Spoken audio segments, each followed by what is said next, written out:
Well, Tooradin+Dalmore are certainly looking a little different since their premiership win in the September of 2022.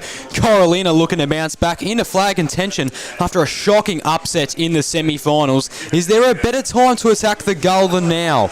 Welcome back to the West Gippsland Football League Game of the Round, brought to you by Fairhaven Homes for what should be a terrific clash between the Tooradin+Dalmore and Cora+Lynn footy clubs. I am your commentator, Bailey Allen, looking to give you the best insight into today. Now, one of the main discussions surrounding this game is the amount of ins and outs for Tooradin since their premiership team. Of course, they beat Phillip Island in that grand final by 46 last year. And as I mentioned before, there have been a combined total of 15 changes. So the ins, Charlie Shinners, who played majority thirds last year. Hayden Barolti-Simmons, he's new. I do believe he signed with the club last year, but played all of his footy down at Sandringham in the VFL. But he'll be playing today. Jai Esler, he is mainly a thirds player. Played a little bit of senior footy last year, I believe. Ray Lengyel, he's new, coming all the way from Dingley. And then Johnny Duff, he's usually a twos player. Xavier Shinners, who has a time split between the thirds, the ones, under 18s and the twos, so he plays all over the place. And Troy Dolan, who has been at the Tooradin Footy Club before, but is coming off a 5-year stint with Cooey Rupp, and Tom Bethune, who is usually a reserves player as well. As for the outs, can't give as much reasoning, but Luke McKenna, Dylan Wilson, Stephen Robb, who is actually playing today for Hastings in the NPNFL, Jordan Kelly, I've heard that from some sources that he may be playing today, but from the list that we got here at Red Onion, we haven't heard any news of the Premiership captain playing today. Matthew Livermore isn't playing. James Trezise, of course, playing with Richmond's VFL team at the moment, had 13 disposals, 4 marks, 5 tackles against the Northern Bull Ants last week, and then Brady Egan has also switched clubs. And speaking of new faces, there's plenty to talk about in that sort of regard about Cora+Lynn as well. They've got a couple new guys today. We've got Jai Routs, number 1 for Cora+Lynn. He is returning back to the club after 3 years in Western Australia at Newton, Conningup and Boulder City. Ryan Gillis, who played for Somerville the past 4 years and in the final series last year, he is coming back to Cora+Lynn. He's a very famous name down here. He kicked 480 goals in the 7 years he was with Cora+Lynn. And then his brother, of course, Nathan Gillis, also coming across from Somerville. And finally, there's a couple more. Luke Black, he's been recruited from Frankston YCW as a key defender. Matthew Briggs has also come through from YCW, and Chris Inverno, a 16-year-old who's playing his first game of senior footy today. He is from Beaconsfield. So lots of new names today, and apologies for starting the stream a little late today. We've had some complications with the reserves. They were running a little bit late. So unfortunately, we've just had to start a little bit later. Of course, this is the first game of the year for West Gippsland. There are no other games this week. We don't start again till next Saturday, and then I think there's round 1 still continues all the way into the first week of school holidays, and then hostilities properly resume, and the rounds are normal from there out. But it's interesting to see how this Tooradin outfit is going to be like. Of course, there are a lot of new players coming in, as we just mentioned, including Charlie Shinners, who is making his debut today. So it'll be interesting to see whether the chemistry changes at all, how the forward line interacts with each other. Of course, James Trezise, who he kicked about 20-plus goals last year, so you're missing a guy who can kick a bag every now and again, and yeah, it's going to be an interesting game to see how they play. And I know most people, if Tooradin came out with their premiership side from last year, most people would have 100% tipped Tooradin to beat Cora+Lynn today, but with Cora+Lynn's new additions, they've certainly got better over the off-season, and we see Ryan Gillis, as we mentioned before, he is coming back from Somerville after a 4-year stint there. It's going to be interesting to see how he pairs up with Nathan Gardner. Nathan Gardner, of course, was the leading goal kicker 3 seasons in a row, and then Ryan Gillis was one of the top players in MPNFL. So it will definitely be a struggle for this Tooradin defence today. Little bit of wind here at Tooradin, of course, by the Western Port Bay. Could be worse though. Don't think the wind's going to affect too much conditions. Clouds looking a little grey, maybe a chance of rain.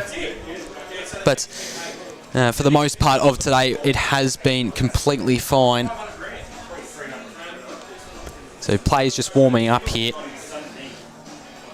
As mentioned before, the twos just before did run a little bit late, so hence why the game is starting much later than its original 2 p.m. time slot.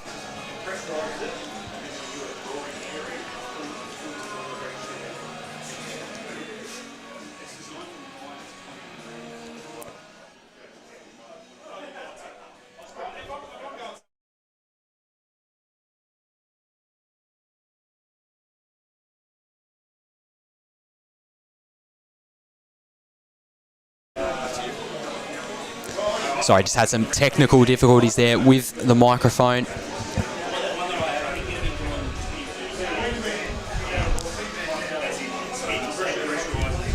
So hopefully we do get this game started underway soon. It is 20 past 2 on this fine Saturday afternoon.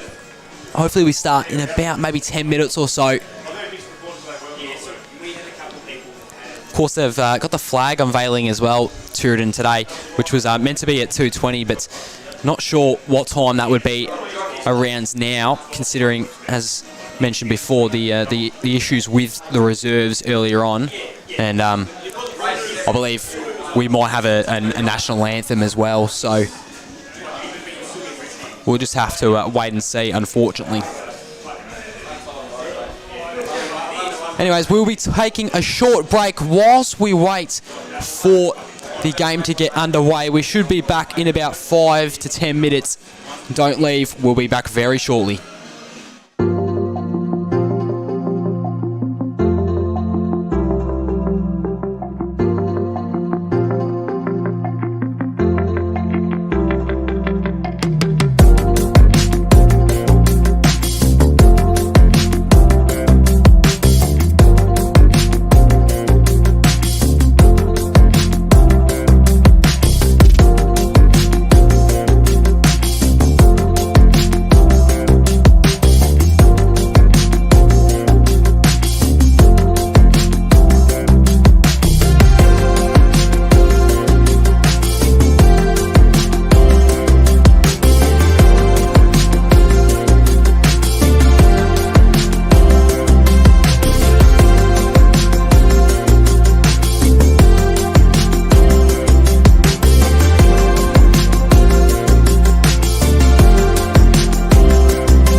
Welcome back to the Fairhaven Homes Game of the Round in the West Gippsland League. I am your commentator, Bailey Allen.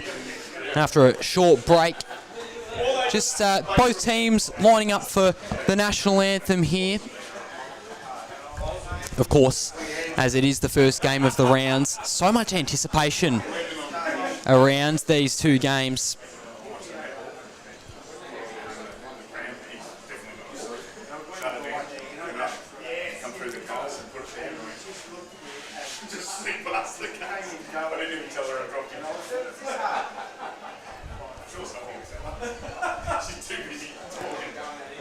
And great to see even the Tooradin netballers on the field as well for the national anthem to commemorate the opening game of the season. And whilst we wait here, it does look like Luke Black has got some ice around his calf, so we might talk about that shortly after the national anthem is performed.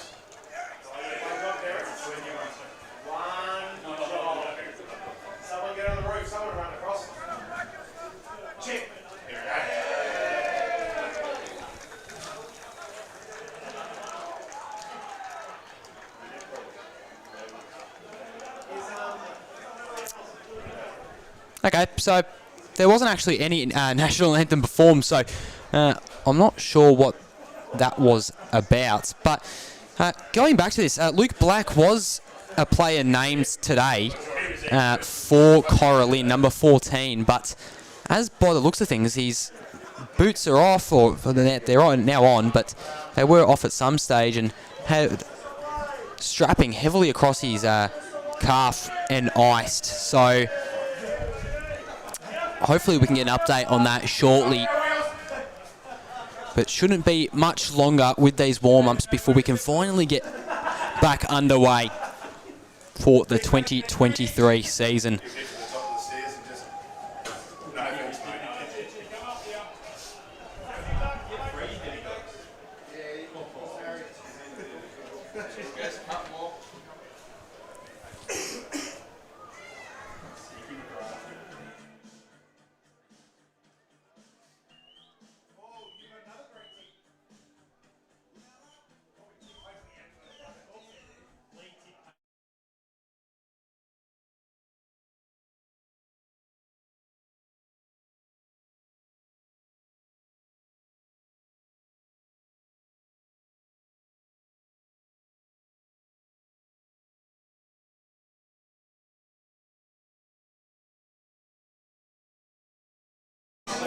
So, I did mention Luke Black before. He had his calf strapped. My mistake, it wasn't actually Luke Black in the end. It was a 3 on the back of the jumper, not a 1-4. So, my mistake there. The man strapped with the ice there is actually Brady White for Cora+Lynn's twos.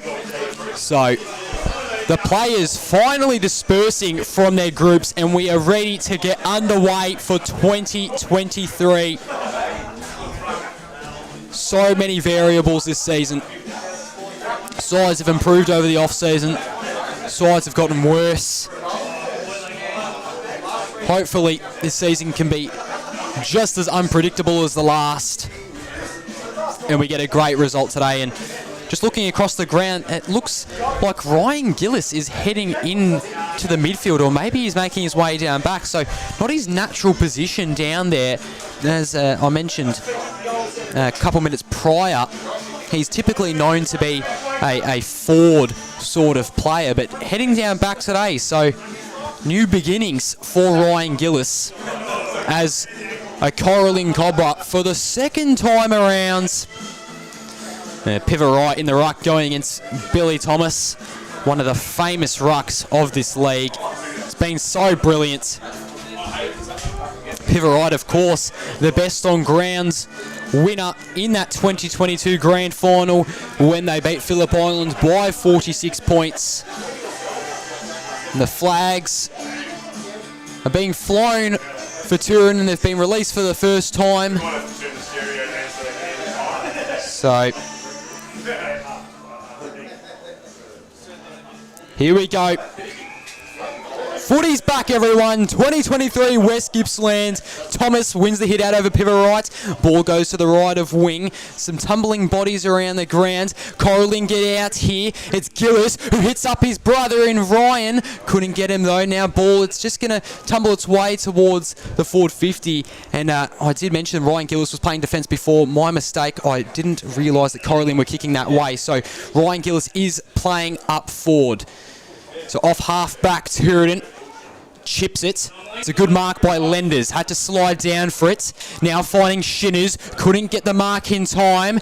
Now it looks like Inverno pushes his man off the ball. Now he's wrapped up himself. Shinners, advantage called by the umpire. Wants to strike it on the boots. Couldn't hit his man on the wing and it's going to go out of bounds. So some great fast-paced footy to start us off. And I hope 47 is Chris Inverno because we don't have a number 47 on our team sheets for Cora+Lynn. So we'll have to find that out at maybe one of the quarter time breaks. Nonetheless, stoppage here. Billy Thomas versus pivot right. And it's going to be a push against Tooradin. They're going to call play on. Machaya kicks it down to half forward. Couldn't get it to a man. Tooradin had the numbers back. Lenders. Over to Hayden Batoli Simmons. Kicks it long, and that's a great mark taken. They're going to call play on, or perhaps not. It was Butler on the mark, wants to centralise it, looking for his numbers up forward, but Cora+Lynn filled the gap in the gap. Peluso. Ball's found loose, still dangerous to Seagulls, and that is Adams wide open. So Cora+Lynn have just crumbling a little bit under the pressure to start off, whilst Tooradin and Dalmore are looking quite composed. And it's Liam Adams going for a set shot. I'd say that's maybe around about 40 metres out. Slight angle. Wind going to the left. Liam Adams, first major of the year for Tooradin. It sure looks like it. And Tooradin hit the scoreboard first on your Totally Workwear scoreboard.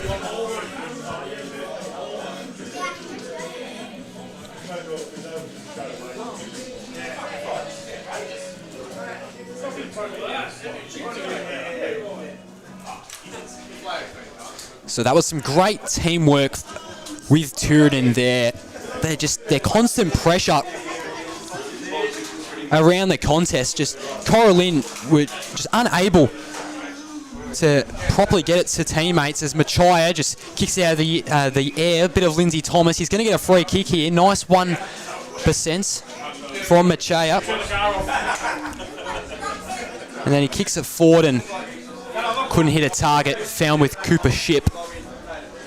Now Ship, he's going to go towards the wing. Gruar went up for the mark. Instead it was Butler. He's been impressive early.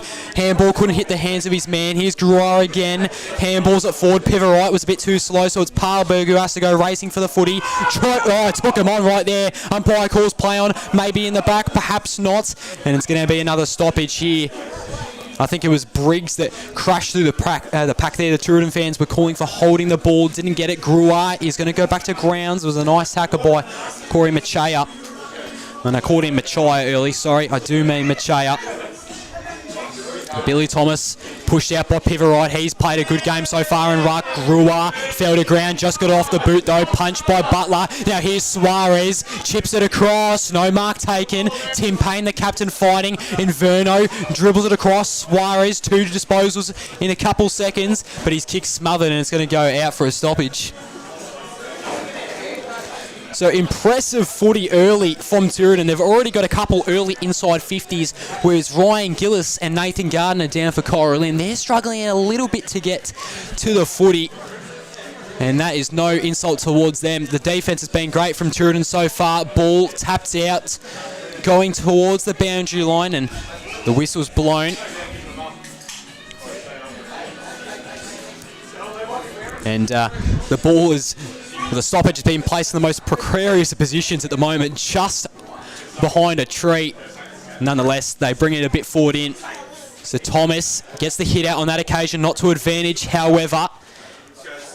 Now Inverno again, couldn't get it out, and there is now a 28 for Cora+Lynn as well. So now we do know senior footy ends their jumper changes, so we'll find those out at quarter time. Boundary throw-in. Both rucks have been impressive so far. It was Thomas that time. Ball goes to grounds. And that's going to be high. Free kick going towards Tristan Walkus. Chips it across to a teammate. Then finds Briggs. And of course, Heath Briggs is the brother of Jackson Briggs. Currently on the Casey list as well. Instructing his teammates. Oh, that's a great smother there from Jai Esler, who's looking to prove himself today. Ball tapped forward. Suarez fell to grounds. Handballed out by the Gulls. Tapped around. Briggs tried to do a little bit of Scott Pendlebury there. Was unsuccessful. Now Adams just kicked a goal prior. Entering inside 50. No, sir.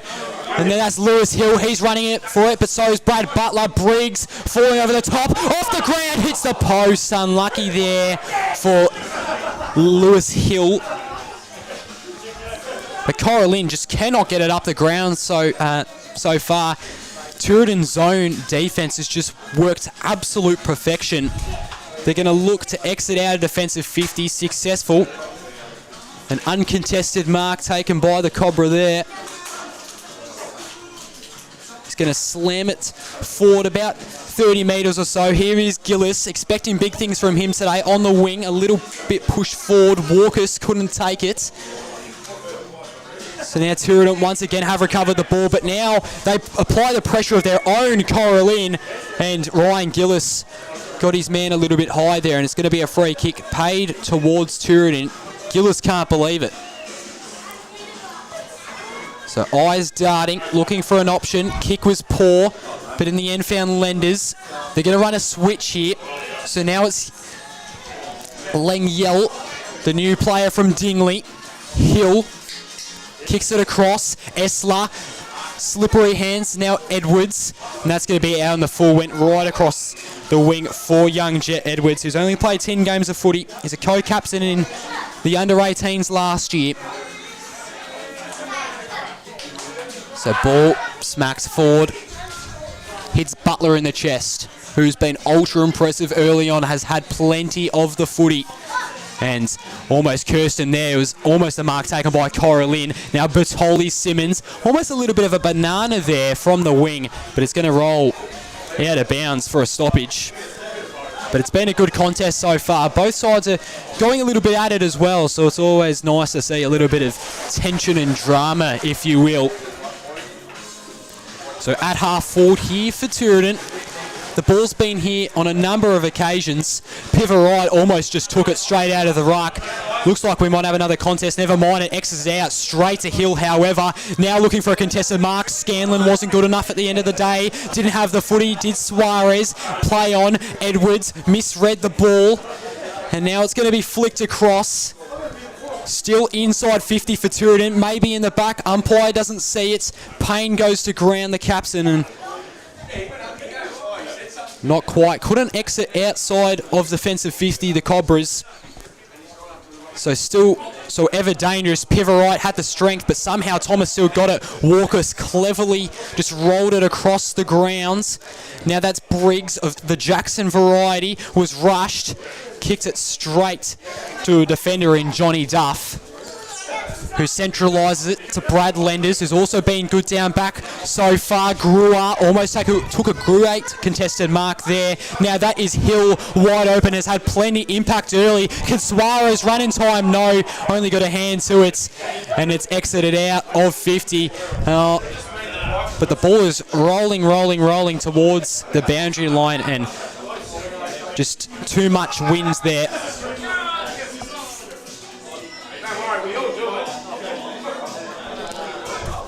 So Cora+Lynn have actually had a couple number changes. I've just seen a 68 as well. I might need to go get the team list at quarter time. Walkus had to duck to get out of the tackle there. Now Ship.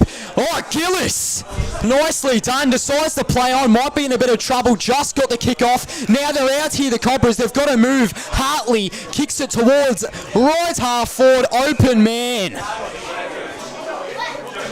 And I do believe that to be Christopher Inverno, usually wearing number 44, but looks to be wearing number 47 today.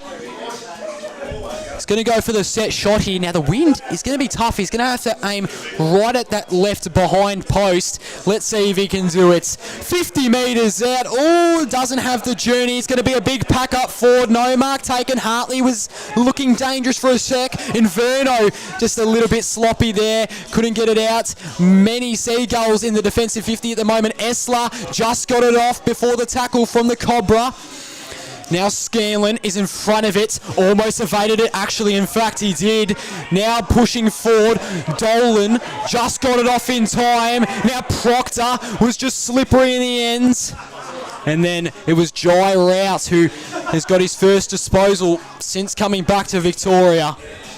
Exit out of side of defensive 50, got another one, did Rouse.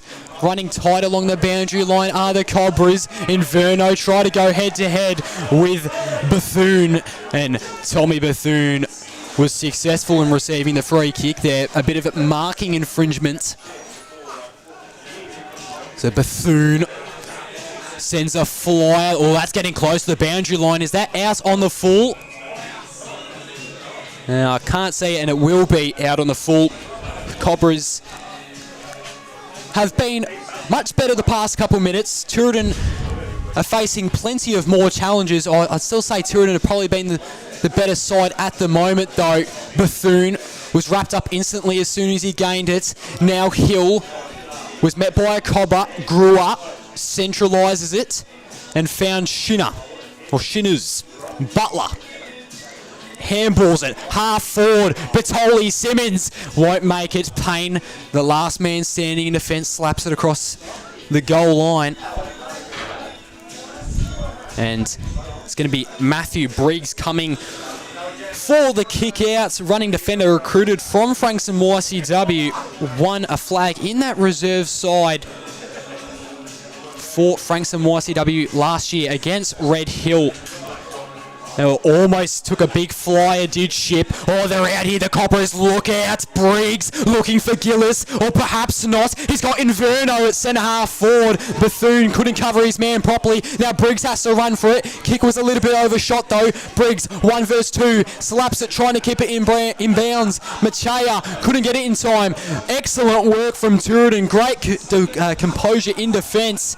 And is that going to be called a mark? I thought there were a couple hands in that first, but nice to see Charlie Shinners having impact early. Now pivot right, the best on grounds against Phillip Island in that 46-point victory to end off last year. And a bit of a silly kick there, went straight to Matthew Briggs, who read it really well.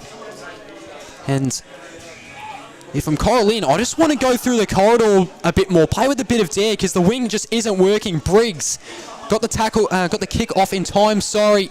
Now Briggs again, and that is Machea wide open inside 50. Looks to be about maybe 35, 40 metres out, and essentially directly in front.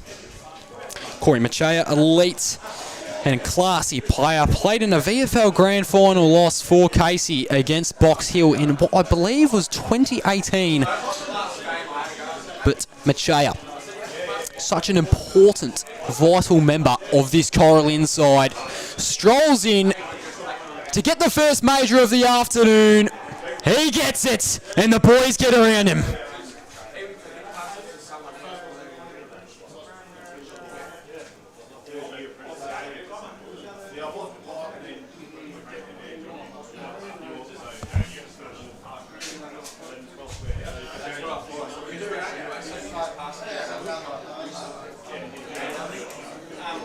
So how about that? It took us another 11 minutes to get another goal. It has been defence early on. And Tooradin lead this contest 1-8 to Cora+Lynn's 1-06 on your Totally Workwear scoreboard. Now Billy Thomas just snatched it out of the ruck contest and got a boot off. That might be pushing it back. Gillis was a little bit aggressive there, and although the whistle was late, it will result in a free kick for Tooradin. Ball slapped across, nice switch. Shinners finds an open man in Suarez, who's a little bit forward. Another open man. They've just got to cover their players better, Cora+Lynn here. Brad Butler entering inside 50. He's already had about 2 or 3 to his name. Almost a mark taken there. Proctor wanted to try receive the footy out of the pack, but was a bit too late. And Cora+Lynn have got to be careful here. Directly in front of goal. Thomas against Butler in the ruck. Of course, Thomas was going to win that. The bigger body. The kick wasn't accurate, though, and that's a great contested grab there from Adams, who's played a vital role so far. And now here comes Hill. Stressed for a little bit. Central. And then the ball hits the ground, so they've got a bit of time on their hands, Cora+Lynn. Moncton, his first touch of the day. Now Briggs. Screaming for it is Hartley. It's telling him to go forwards, but now there's a couple numbers for Tooradin. Briggs back over to Hartley. Sorry, rather not Briggs, Gardiner, who hasn't had much impact today so far. Gillis almost got the mark contested. Ball goes to ground, spills out. Ryan Gillis soccering it, just going in like a rabid dog. Now Tristan Walkus, and the umpire blows the whistle. It's going to be a throw against Cora+Lynn, so that's a really unfortunate result if you're a Cobra fan. Gillis once again having a bit of a chat with the umpire, as he did in the last free kick he gave away. Oxley, first time we've called his name today. Now Adams, cross the wing to Brewer. Then handballs, it was maybe felt a bit rushed, but went straight back to him in the end. Brewer's got it again. Scanlon sells a bit of candy, holding the ball, surely. Great tackle there. Nicely done from Tim Payne, the captain. Scanlon gets a bit of shove as well. Now they're looking to move through the corridor. This is better. Briggs. And umpire blows the whistle, and there's a blood rule, I believe. Struggling to see what the call actually was, but not the ideal timing for the whistle to be called for Cora+Lynn. They were just starting to move it through the middle of the ground through Nathan Gillis. And they finally get it back moving. Inside 50 entry. Gillis has to stand up here. He's leaking out the back. Walkus, tried a little bit of cheeky throw it in the air and kick it around your body, but was a bit too late and went over the boundary line deep in the forward pockets. 17 and a half minutes into this contest, and it's been pretty even so far. I've liked what we've seen here, especially from Cora+Lynn in the past couple minutes or so. Gillis, surely no way. He's just socketed that off the grounds. That is ridiculous work from Ryan Gillis. Like an NFL punt almost. The field goal is good. Nicely done there from Ryan Gillis as he kicks his first goal back in the teal, black and red.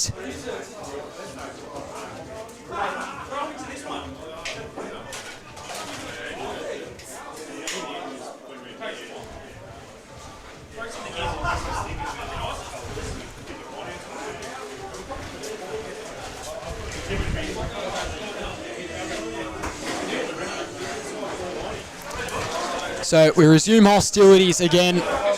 It's a great goal we just saw from Ryan Gillis, and Cora+Lynn now leading this contest by 4 points after Tooradin had a really strong start.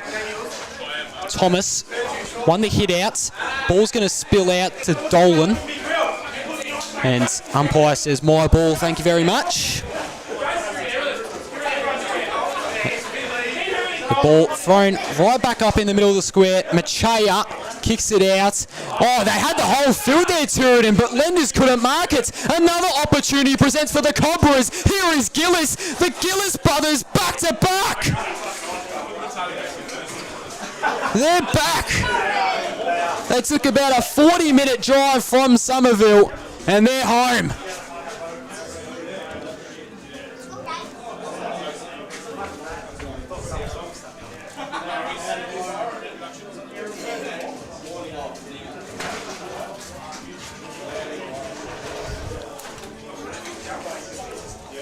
So 2 goals in a row for the Cobras coming from Ryan and Nathan Gillis. Impressive stuff. Both goals were equally exciting. Scoreboard reads Cora+Lynn 3-0-18 to Tooradin's 1-2-8 on your Totally Workwear scoreboard. Now Thomas and Butler in the ruck. Pushing forward are the Seagulls. Oh, look at the effort there from Hill. Just had the legs. Unfortunately couldn't get to it. Ball spills out. Proctor. Now Bethune, and that is out on the full, off the side of the boots. And now 47 for Cora+Lynn. He did kick, well, he went for a set shot earlier, and I called him Chris Inverno. But I've just seen Chris Inverno in the number 44 on the ground at the moment, getting his first couple minutes. So I'll find out who that is shortly for you guys watching the stream. Wasn't the best choice, was instantly met by pressure. How is this? And they're going to call holding the ball. Wow. That's an interesting decision against Hartley. Anyways, ball moves quickly. Pivot right. Fell right through the hands of him. Evading the pressure was the Cobra. Kicks it forward. Oxley sends a fist. Hill always running. And it's tapped over by the Cora+Lynn player there.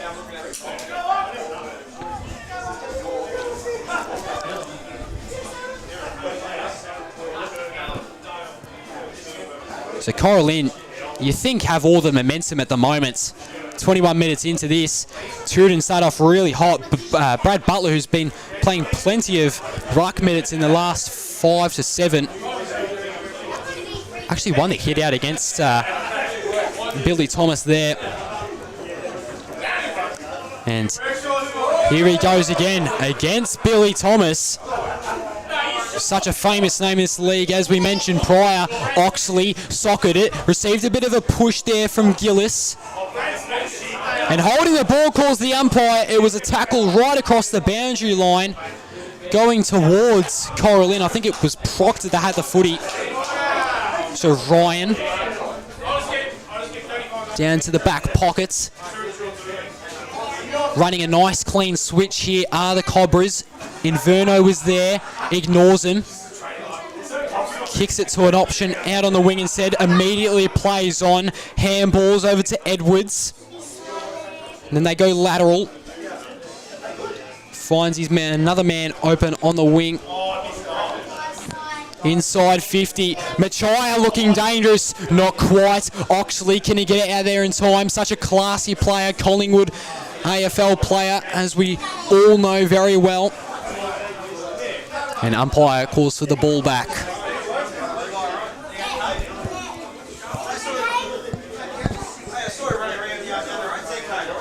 So at around about half forward for Tooradin here. Briggs waiting. Surely that's not 15. No, it's not. Was instantly met with a tackle, was the Cobra. Now running inside Gardiner. Oh, and they won't call it a mark. Or they will. They're going to deem it that he held onto it for long enough. I believe that is Nathan Gardiner with the footy there. And it is. It was a great mark, nonetheless. Really liked his work there. On the toughest of angles. Mark is about, I'd say, 30 metres out. Gardiner, the league leading goal kicker, strolls in. What's the call from the umpire? Yes! Another major for the Cobras.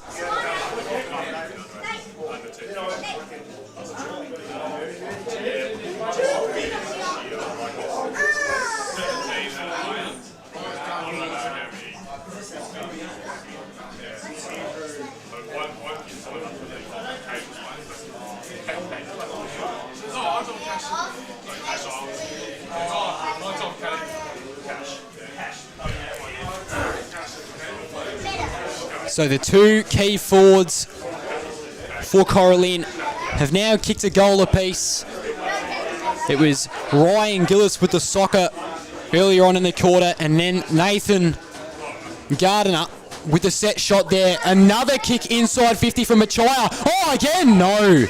Gardiner just a little bit inaccurate on the snap. Oh, geez, 2 goals in a minute or so. That would have gone all right for the Cobra fans. Plays on from fullback does Bethune. The kick is going to go down to the centre wing. Brad Butler almost took a great grab. Batoli Simmons. Oh, he's going to be met by pressure there. That's got to be incorrect disposal. Dolan, the new player, gave away the free kick there. And now it's Machea. Oh, a little bit of a torp there. I like the throwback. It doesn't go very far, unfortunately. But they had the numbers leaking out of the contest. Gardiner couldn't take it in time. Runs on. He's going to snap it from 40 metres out. But it's going to go a little straight off to the left. Scoreboard 4-1. 25 Cora+Lynn to 1-2. 8 for Tooradin. They just failed to really hit the scoreboard, have the Gulls. And Oxley taking the kick from fullback for what I believe is the first time today. Obviously had majority of that duty in last season's contest. Right, rips the ball out of Payne's hands. There's a fight for the footy. Batoli Simmons, how strong was he? Now running is Charlie Shinner's debut. Oh, a little bit nervous perhaps. Went straight back to the Cobra defender. Now Billy Thomas. Oh, well, composed was Luke Ryan. Chips it forward. Gillis wide open, has a paddock, but it was courageous from Ship. Got there in time, and that might have just saved them a goal. Billy Thomas, however, was further up the field and took an uncontested grab. Batoli Simmons wasn't quick enough. High strike inside 50. Perhaps not. Shinners lost the footy. Now Oxley, and that was an accurate, great handball. Composed in traffic. Butler, oh, this is perfect. Sidestepped, dribbles one. Keep going, buddy, Butler. They're not quite. Had to bounce right. Briggs shrugs the defender off. Now he's got to be careful. And the mark was taken. Now they can start a little bit of a drive of their own, the Cobras. Oh, that's a bit of a play for a free kick, you might think there. But nonetheless, plays on. Low kick towards Gillis. Does he have the composure and the talent? Handballs it off. Matthew Ryan, met by Tooradin Gulls defender. Another stoppage in the pocket for Cora+Lynn, who have had plenty of time in their forward 50. And is that going to be the siren? It is. 27 minutes that quarter went for. It started off great for Tooradin Dalmore. They were just having a field day with their midfield pressure, but you know, guys like Nathan Gillis, who has just been pivotal in that midfield for Cora+Lynn, even guys like Heath Briggs, who have gone in and around it as well, they've been ultra impressive. Let's see how the reigning premiers Tooradin can respond. We'll be back shortly.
Michael Vanderkluster, but everyone knows me as Vander. I own a company called Vander Surf, and I've been making boards for 23 years.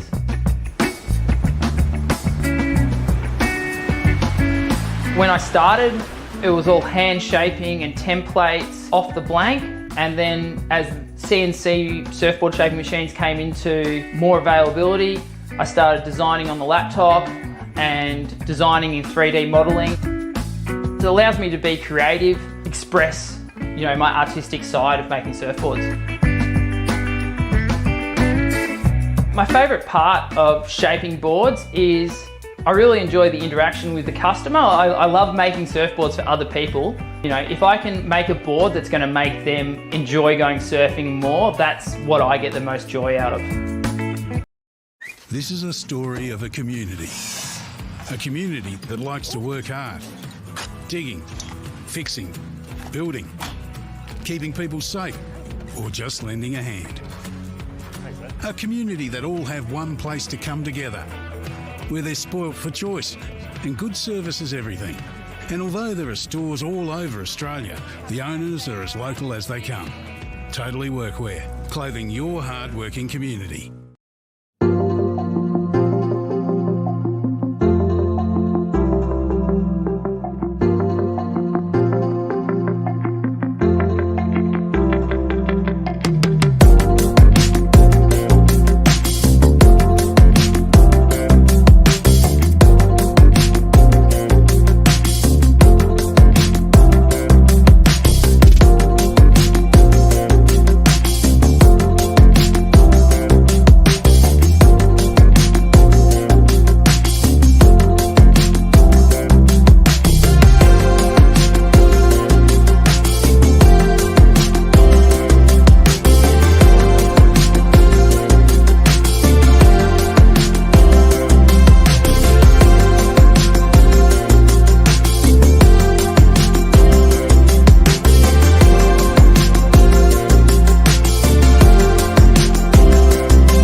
Hey, I'm Michael Vanderkluster, but everyone knows me as Vander. I own a company called Vander Surf, and I've been making boards for 23 years.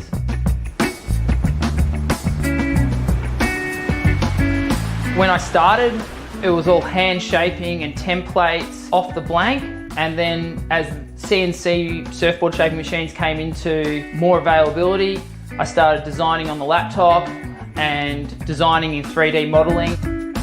It allows me to be creative, express, my artistic side of making surfboards.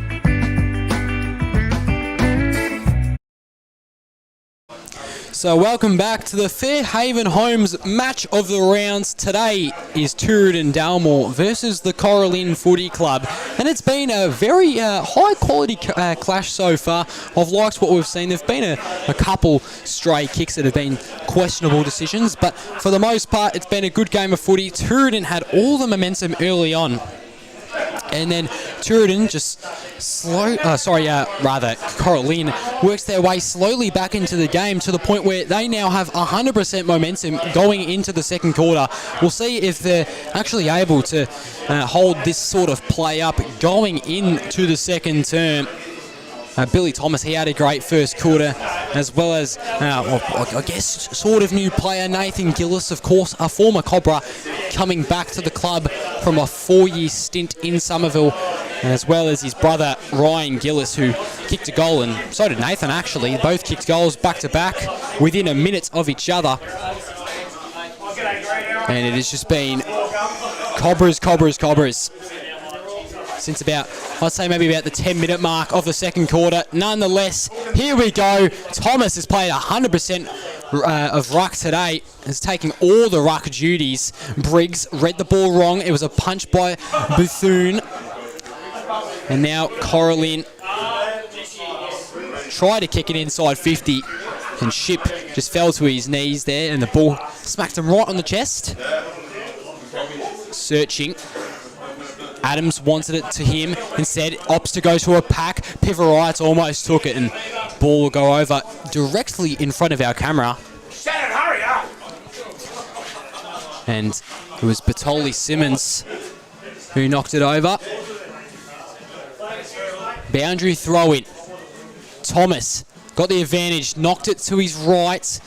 Didn't really get to advantage though before Walkus was wrapped up by Oxley, the former Collingwood player.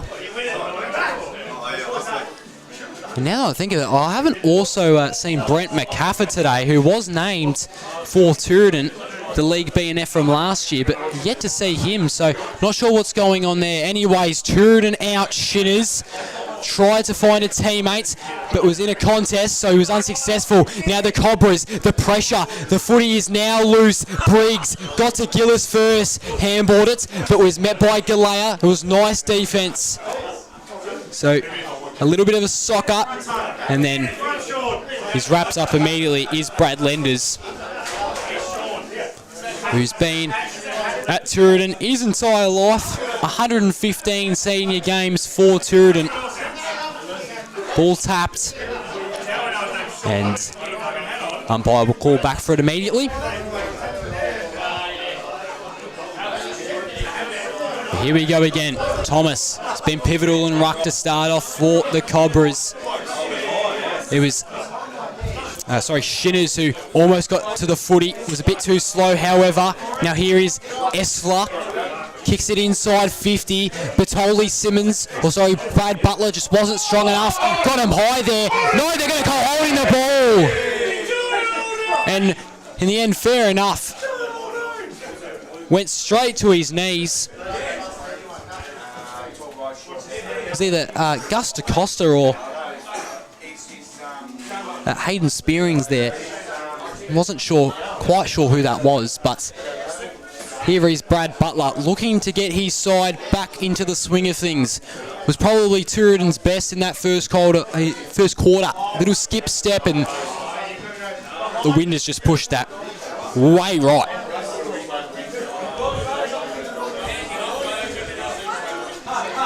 So Tooradin having kicked a goal since the 2 minutes 15 mark in the first quarter. It was Liam Adams who kicked a set shot from 40 metres out.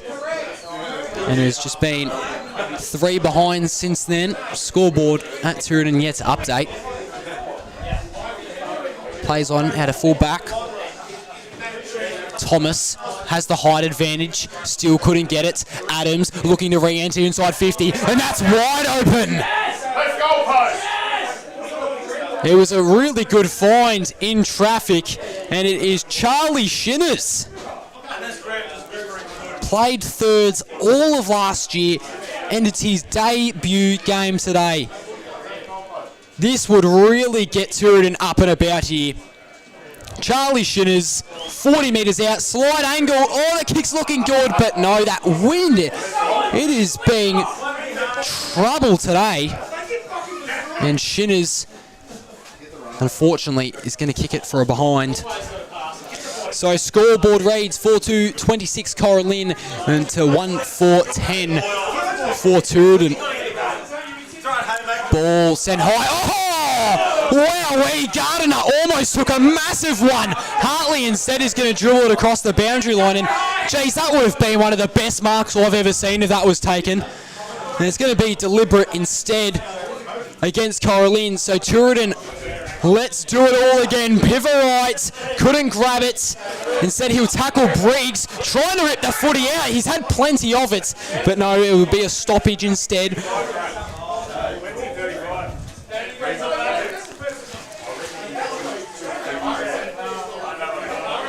Right, grabbed it right out of the ruck.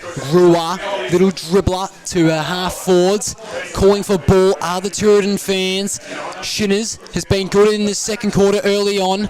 Ryan just has to send one towards the wing, and that is out on the full. Unfortunate result.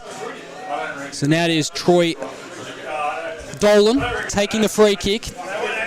As I mentioned, the pre-game show, just coming off a 5-year stint with Kooyarap, helicopters it into inside 50. Grewer almost got a good piece of it, but no, weren't strong enough, were the Tooradin forwards. And Gardiner just bullies his man out of the way. Leng Yell can't do anything but smack his hands together. Now Mark taken throughout the corridor. Oh, that's great teamwork. Briggs has a lot of time. Instead decides to go for an open man. Briggs, the co-captain, lost the footy. Oh no! Lewis Hills absolutely ran him down into the grounds. Great defensive pressure. And it's now Oxley at centre half back. Wing, does Grewer have enough time? Just has to patiently wait and then play on. Suarez has the distance on him, but just slowed down at the last second. Now Briggs off half back, looking to move route. Machaya has an option to the right in Luke Ryan, ignored it, went forward to a 3-on-1 contested situation. Lenders is going to be put in a tackle with Matthew Ryan.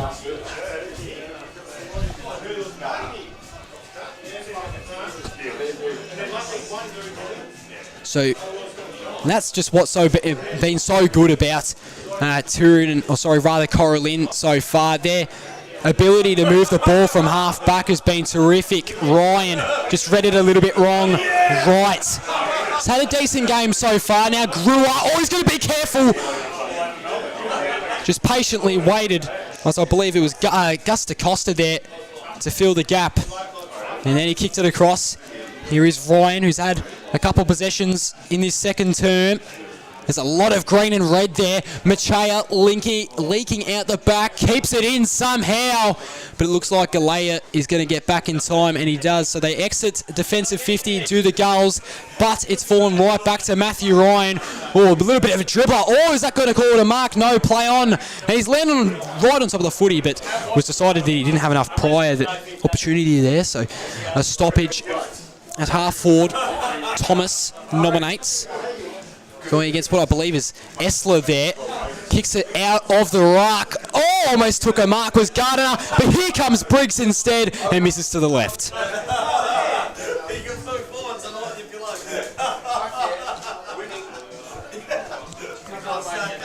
Tooradin, we know the quality of this side. We know they can get back in it. They're really struggling to get it forward at the moment. Oxley, the former Pie, has got an absolute boot on him. He's kicked it to the right to the middle of the ground to Palberg, who's got his first possession of the day, I believe.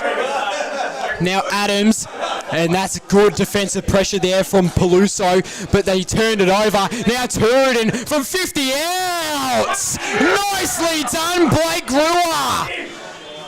Slammed it home for 6. Nicely done.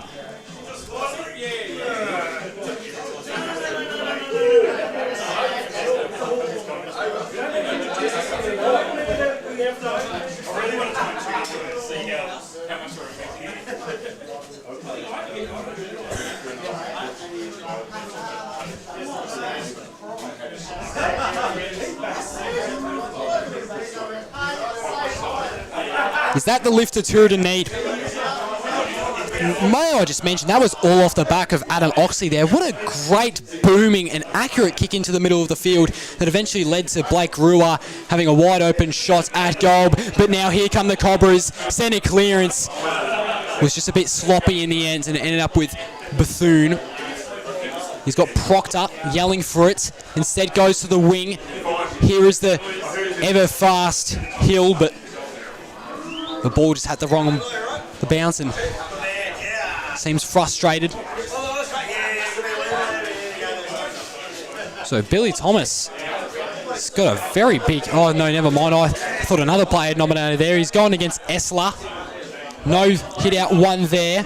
Batoli Simmons. Oh, couldn't get out of the traffic. Spun and free kick towards the Cobras. So here is Briggs going through the corridor. And Ship is there to fill the hole nicely. Calls a play on. Kicks it. Machea went diving in with a fist. Hill.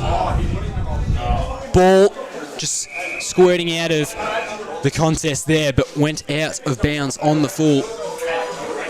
Unfortunately, in a position we cannot see whatsoever. It does look like Thomas, in fact it is. Chips it across to Inverno, I believe. Christopher Inverno. They rate him very highly internally at Cora+Lynn, coming from Bo Morris, and sends a torp there, but goes out in the full.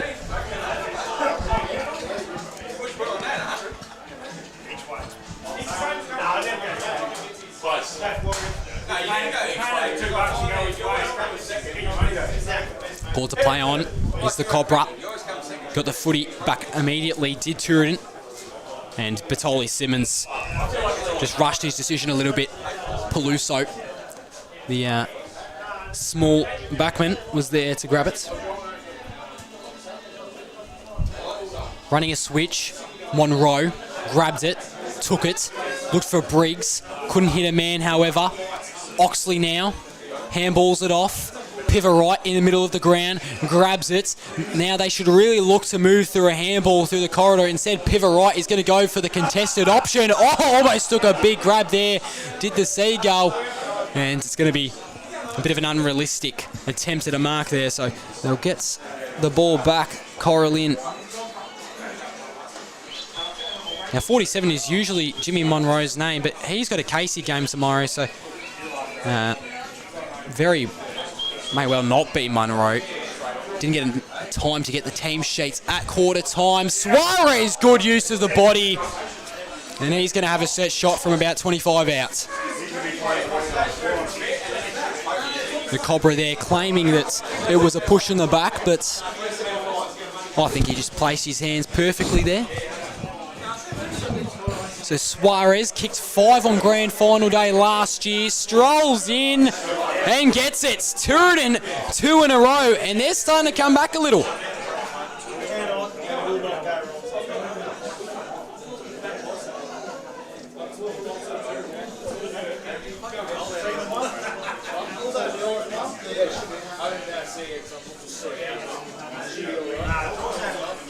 Four 3-27 Cora+Lynn to 3-4-22 Tooradin on your Totally Workwear scoreboard. And it has been an impressive showing from Tooradin in the past couple minutes. It is now 5 points the margin. Pivarite wins the hit out. Proctor tried to kick it but just dropped it there. And now they're out again, Cora+Lynn. Out of the centre. They've just smashed Tooradin in the centre clearances today. Langyel got in front of Gardner, still somehow got the footy for the Cobras, and it's going to be knocked out. And a free kick paid.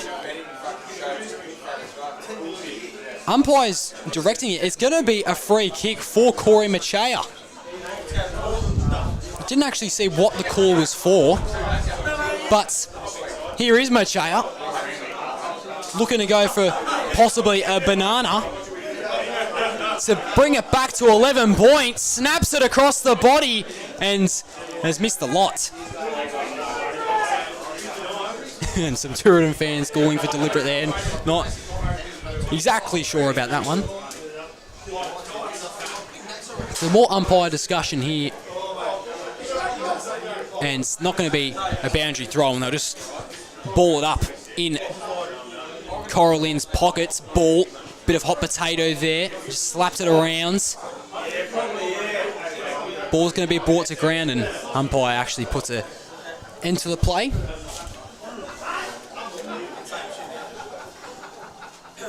So we're now a bit more a full forward position, and the ball will once again go out.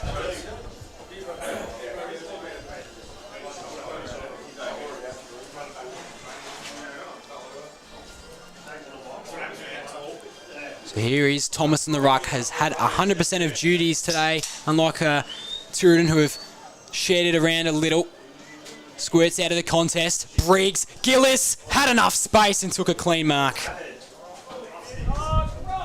And now he's claiming that he marks there. And so they're not going to push him back, the Tooradin player. They said he marked it right on the spots. So now Gillis is going to have to kick this footy from say maybe 55 out. The mark is 50, but he's going to have to kick it a bit before that. So let's go with 55 metres. Slight angle. Ryan Gillis going for his second. That would be a great game back at the footy club. It's only been half, well, not even. Gillis calmly strolls in. That is a fair kick. Does that have the accuracy? Not quite. Knocked over by Cooper Ship.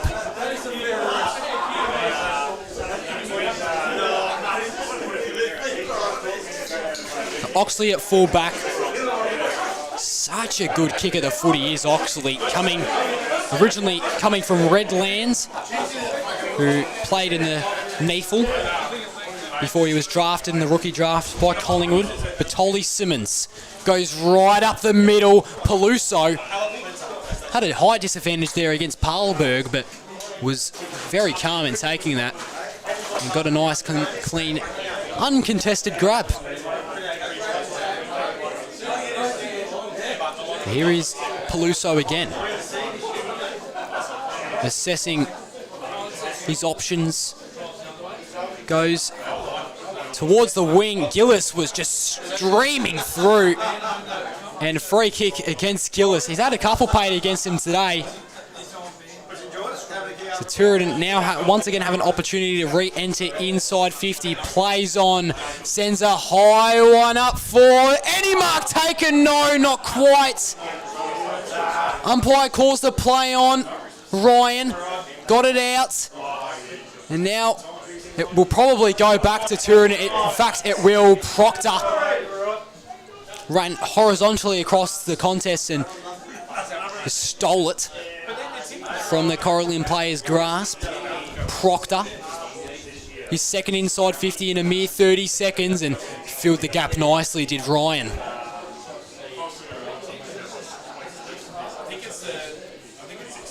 So just a bit of a stalemate here, you almost feel. Both defences for either side setting up well in the past couple of minutes, so they're going to have to go to another contest on the wing. Hill was good in the first quarter. Oh, they have the numbers here. Just got to get to Peluso. Went in for the footy, but now Ryan stumbling over his own feet. Try to dribble it out of there, and now Tooradin. Oxley has the pace. Chips it forward. Nice mark taken there. Takes his time, kicks it forward. Suarez at full forward. Was just too far behind. Peluso hands it off. Came rolling through. Did the Cobra player. Handball. Walkers was expecting it, didn't get it. Now Hartley. They've got enough time here, Cora+Lynn. They've just got to choose the right options. Route sidesteps, clever. Kicks it inside, forward 50. Gillis! Oh, Gardner instead. Takes an equally good grab. And Gardner can now go for his second of the day.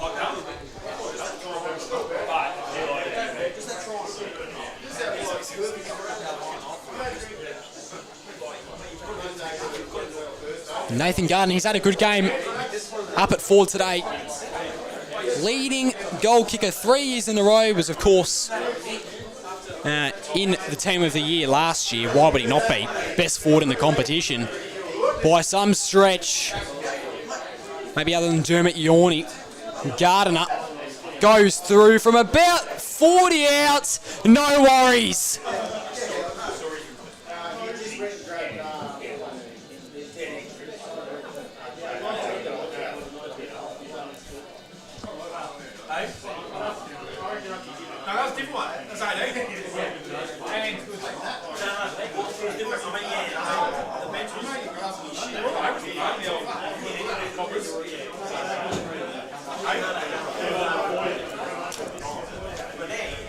So Cora+Lynn now up by a total of 12 points against Tooradin, who haven't been far off it today, but not the dominance you'd normally expect from this side. Only lost the one game to Phillip Islands in round 16 last year. Cora+Lynn, they had a pretty good year last year as well, apart from the first 5 rounds where they lost 5 in a row. We know how important it is for this side to get off to a good start. Batoli Simmons, it was taken to the grounds, but yeah, it was a fair call from the umpire. It was taken well above the shoulder by Machai. Call to play on is Bertoli Simmons. Inside 50, Suarez lurking, couldn't get it. Now Shinners keeps it in play, but a free kick's going to be paid beforehand. Oh, he's going to still call it back to Suarez. So no advantage paid. And you think that's maybe about 40 out for Suarez. Pretty tough angle considering the strong wind at ground level. Suarez already has one today. Goes a bit off his line. Oh, is that going to come back? No. We'll go a bit too far to the left.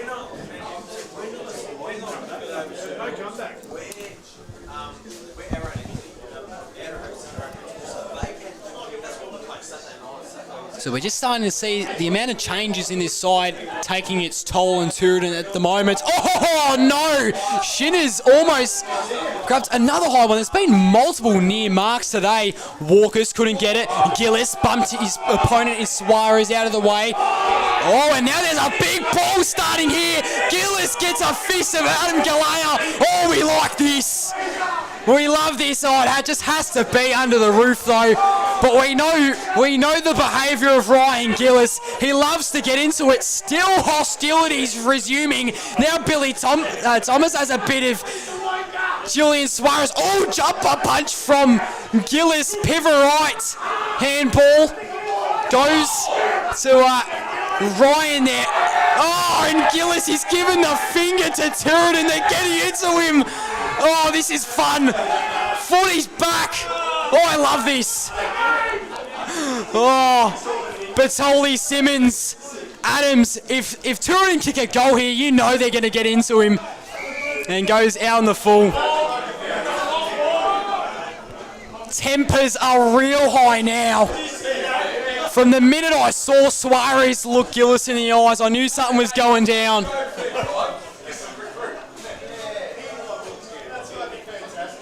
So ball. It's waiting to come back to Tooradin here, or maybe it's a stoppage. I didn't actually see. Oh, it's lost ball, is it? Okay. Maybe got a bit of an Essendon Hawthorn incident. I don't know if you saw that 2 weeks ago, but some boys in the crowd stole the footy there at the G. I'm still waiting for it. Cora+Lynn leading 5-4-34 to 3-5-23 for Tooradin. On your Totally Workwear scoreboard, almost 23 minutes into this second quarter. Finally got the footy back. And play is ready to resume. Inverno. Long down his line, here comes Gillis. Oh, almost a mark taken over the pack. Pivot right was there, gave it don't argue. Oh, nicely done, Pivot. So tough. Couldn't get the ball out. Inverno read the play perfectly. Has Hill got the legs here? We know he's quick. And then Rout, bumped into his own player. Hill, handball, Shinners. The debutants couldn't get it off properly. And now exiting out of the defensive 50 are Cora+Lynn. Here is Machaya. Ball went a little bit over his head.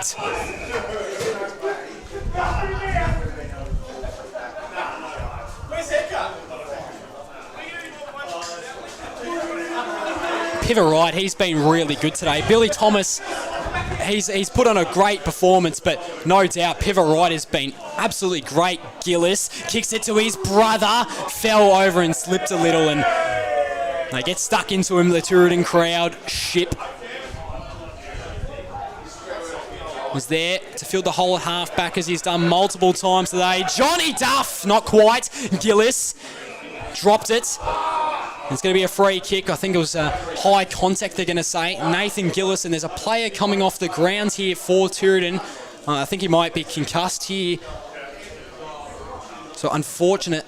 Oh no, it's Charlie Shinners. Looking a bit worse for wear there. Hopefully he's okay coming off the grounds. So ball's kicked, centralised. They've got the numbers here. Scanlon, he's had a quiet day so far. No goals to his name, yes. Brad Butler. Oh no, Joy Red, he's coming. Oh, I couldn't get to him in time. Hill at half forward, taps the ball. And it's going to be called back towards Butler. They've got to move quick here, Tooradin, before they get enough numbers back. Cora+Lynn. Essler went too early on the lead. And is Brad Butler going to give it a try here? I think he might. 60 or so metres out. Surely not. No, will not have the distance, and plenty of Cora+Lynn players just ready to eat that footy up. And sorry, it was actually the half-time siren there, hence why he went out for a 60-metre set shot. I actually can't hear it over the Tooradin crowd here. They're very loud today. Love their team. And nonetheless, that is half-time. 5-4-34 Cora+Lynn beating Tooradin 3-5-23. It has been a dramatic contest so far. I have loved every bit of it and cannot wait to get back to more. We'll be back shortly.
Hey, I'm Michael Van der Klooster, but everyone knows me as Vander. I own a company called Vander Surf, and I've been making boards for 23 years.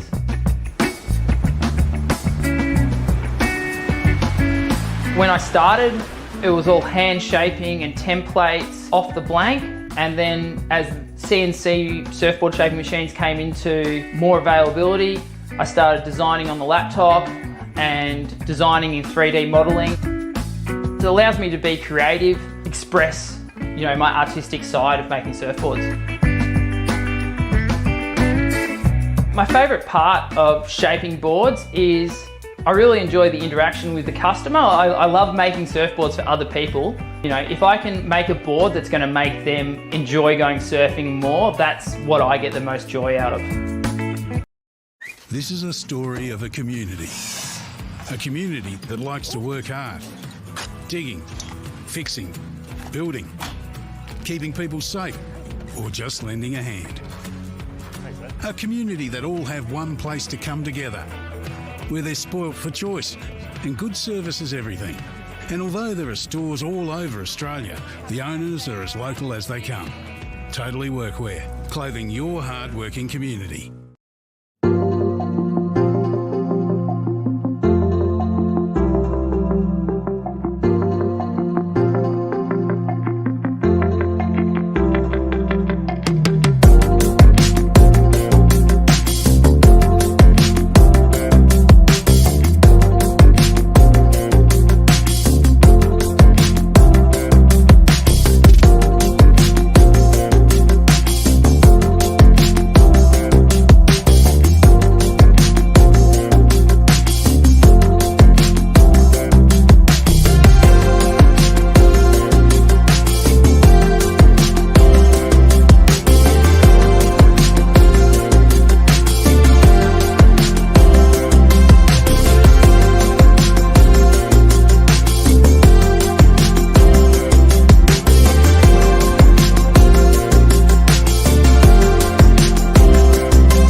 Michael Vanderklooster, but everyone knows me as Vander. I own a company called Vander Surf and I've been making boards for 23 years.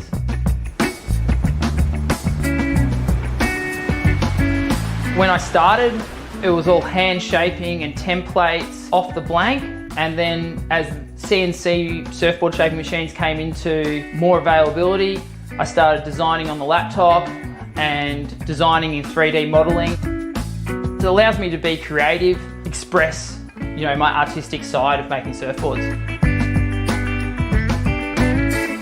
My favorite part of shaping boards is I really enjoy the interaction with the customer. I love making surfboards for other people. If I can make a board that's going to make them enjoy going surfing more, that's what I get the most joy out of. This is a story of a community that likes to work hard, digging, fixing, building, keeping people safe, or just lending a hand. A community that all have one place to come together, where they're spoilt for choice and good service is everything. And although there are stores all over Australia, the owners are as local as they come. Totally Workwear, clothing your hard-working community.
Hey, I'm Michael Vanderklooster, but everyone knows me as Vander. I own a company called Vander Surf and I've been making boards for 23 years.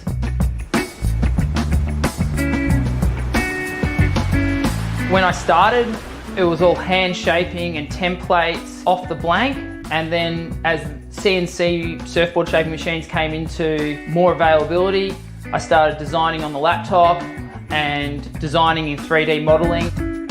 It allows me to be creative, express, my artistic side of making surfboards. My favorite part of shaping boards is I really enjoy the interaction with the customer. I love making surfboards for other people. If I can make a board that's going to make them enjoy going surfing more, that's what I get the most joy out of. This is a story of a community that likes to work hard, digging, fixing, building, keeping people safe, or just lending a hand. A community that all have one place to come together, where they're spoilt for choice and good service is everything. And although there are stores all over Australia, the owners are as local as they come. Totally Workwear, clothing your hard-working community.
Michael Vanderklooster, but everyone knows me as Vander. I own a company called Vander Surf, and I've been making boards for 23 years.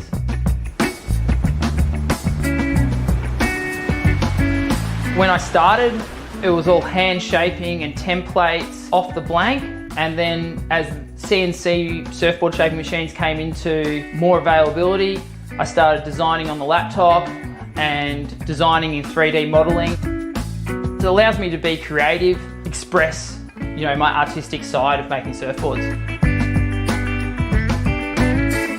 My favorite part of shaping boards is I really enjoy the interaction with the customer. I love making surfboards for other people. If I can make a board that's going to make them enjoy going surfing more, that's what I get the most joy out of.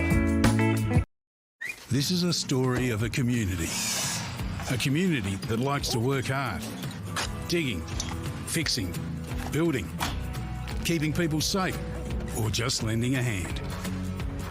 A community that all have one place to come together, where they're spoilt for choice and good service is everything. And although there are stores all over Australia, the owners are as local as they come. Totally Workwear, clothing your hard-working community.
Hey, I'm Michael Vanderklooster, but everyone knows me as Vander. I own a company called Vander Surf, and I've been making boards for 23 years.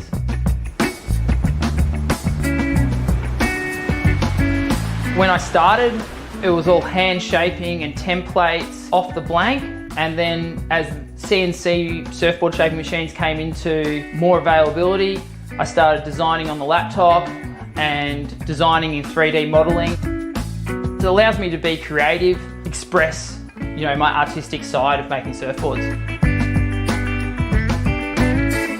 My favourite part. Welcome back to the Fairhaven Homes match of the rounds. Today between the Tooradin+Vs++Cora+Lynn Seagulls and the Cora+Lynn Cobras. And wow, it has been a great contest so far, highly competitive, and even some tempers flaring as well.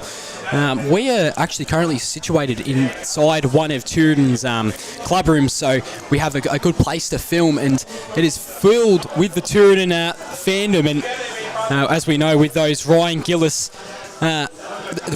incidents where he and Julian Suarez got into it, they were very rowdy, and it's been a great game. I absolutely love footy, we all do. How good is it to be back? Quarter 3, let's get this underway. Billy Thomas couldn't get the hit out to advantage. Cormac Chai is just tossed to the ground by Patoli Simmons. Mark Couldn't be taken by either side there. Billy Thomas just pushes it out. Now here comes Briggs, head on into a Tooradin player. Green have the ball here. And a free kick's going to be given. Batoli Simmons. Oh, sorry, not Batoli Simmons, rather Jackson Briggs, the co-captain. He's got so much X factor about him, this man. Was included in the 2021 Team of the Year. Played 50 plus games with the KC Demons Footy Club across all teams. Briggs from 50 outs won't make the distance, or in fact, no way. Bang, it is! I did say Jackson Briggs, it's Heath Briggs, who's just absolutely roosted the footy for a 50-metre kick.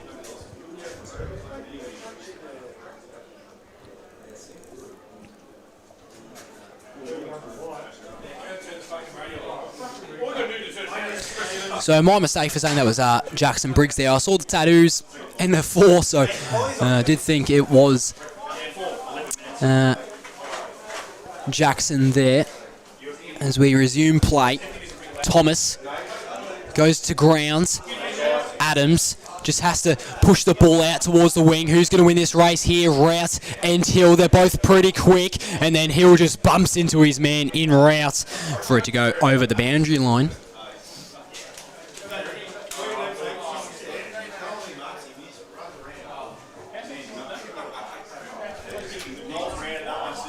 So stoppage at centre wing. Billy Thomas has probably been best on ground at the moment. He has been superb in ruck for Cora+Lynn. Machaya, he's also been uber impressive in his first game back. And just inside the centre square, Esler was just outbodied by Thomas. The disposal was ineffective though.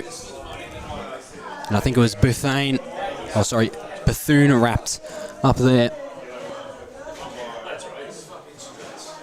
So ball goes high. Thomas, another hit out to his name. It was Proctor trying to get out on the ground. Briggs sends his man into the ground. Umpire calls for it back. So here we go again.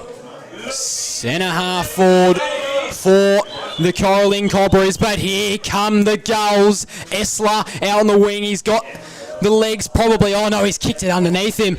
And now Cora+Lynn have the footy. Handballs behind him. Peluso just had to punch it out there before he met his doom. Esler, good hands. Ran into a pack, however, did the Gull. And it looks like we'll have another stoppage, or perhaps not. Palberg is now out. Oh, he's ran down! Peluso just sneaking up on the prey there, and Palberg is forced to pay for his decision. Peluso had a good second quarter. He's obviously had a good start to this third. It was a kick off the ground by Rout. No one got the footy in the end. Some more soccering ball going around. Ship at half back. Had to spill it out of the contest somehow. And a sack of bodies now on the wing. Jai Rout at the end, at the bottom of it. 2016 Premiership player was Jai Rout before he moved to WA for 3 years to play a bit of footy. Actually won a flag with Boulder City last year over in Western Australia. Thomas beats Piverite, and he'll even get a free kick as well. So Thomas strikes it. Palberg there to mark it. Found Piverite in the middle of the grounds. He then plays on and finds his man in Esler on the far wing, who is going to take his time. Plays on. Rout almost smothered the footy. Inside 50, Brewer. Oh no, the ball just went a little bit too high. Briggs. Oh, could be insufficient in Sam's. Let's see what the umpire says. And no, it's going to be a boundary throw in.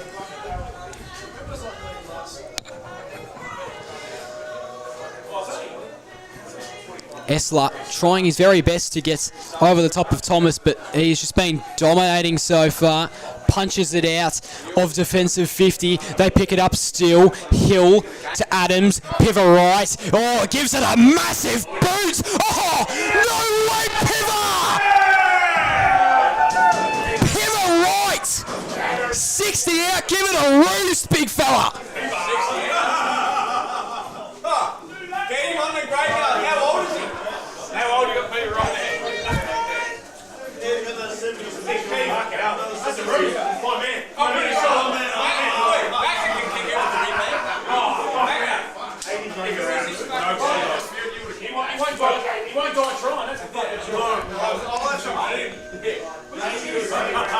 So just collected the ball from ground level, did pivot right, and he slams it home for a big old major. That could really just be the motivator here for Tooradin. Oxley out of the middle. Now here is Batoli Simmons. Briggs hunting him down, was too slow. Now Hill. Butler was so good in the first quarter, wasn't he? Sidesteps, going inside 50. Does he have a man there? Duff didn't read the footy right, went a little bit over his head, was almost beaten, tried to handball it out. It was, Nathan Villela. And stoppage. And I did forget to mention that as we came back on. Nathan Villela is playing today. On my list was number 9, but Cora+Lynn actually haven't had all their jumpers ordered in yet. So Nathan Villela playing at 47 today. Machaya lost the footy. Pivot right. He's had a big couple of minutes. Suarez almost took an impressive grab. And free kick's going to be paid. Julian Suarez didn't have much of the footy, the umpire says, and now he has an opportunity at set shots. So will he go a snap? He's going to run off, snaps it across, Tooradin right back in this. See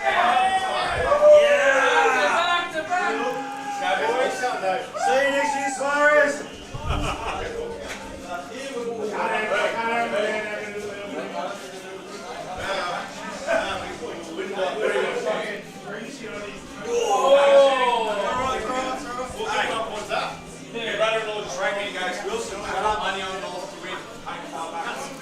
So it is now only 5 points the difference here. Can you believe that? It has been a blitzing start this third term for Tooradin, and Pivot Right has just been instrumental. The best on grounds in the grand final. Winsy hit out again. Lenders was just knocked over the footy. Batoli Simmons, he's been good in his first game for the club. Tried to evade, is still under pressure, eventually got off. Brewer, contested mark, quite a little bit off it. And then Paulberg, uncontested, found Scanlon.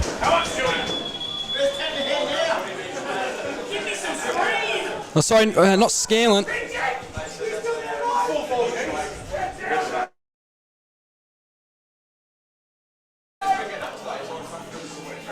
So we got Tooradin goal, set shots. Is that going to go? Oh, hits the post. So we don't have a 56 for our Tooradin list. So we'll also try get you that name as well. So sorry about that, but it did hit the post. So Tooradin don't take the lead just yet. Down by 4 points, 6-4-40 Cora+Lynn. The 5-6-36 Tooradin. Pivot right, out of the contest. Oh, clean kick. Suarez was just a bit too slow for the really high speed kick there inside 50, and then Adams ultra accurate and finds his man in Dylan Paulberg. He's been at the club for about 3 years now, came across from Hastings in 2021. He played 47 games. Paulberg to take the lead for the goals, not quite. Who are we yelling at?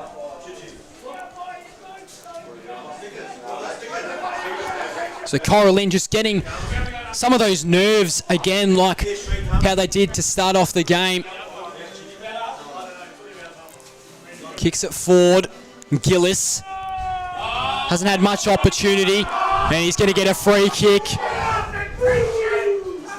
And They're not liking that, the Gulls fans. Gillis down the line. No mark taken. Lenders came in with a fist. Oh, but they've broken out of the contest somehow. Walkers had a good first term. Now Machaya has a paddock of space. Oh, he's just got to pick up the footy correctly here. Does a bit of a Yui. Thomas entering further inside 50. Gardiner, he's got enough time. Will he get it through? No, it's going to go through for a rush behind. Now 4 points the difference.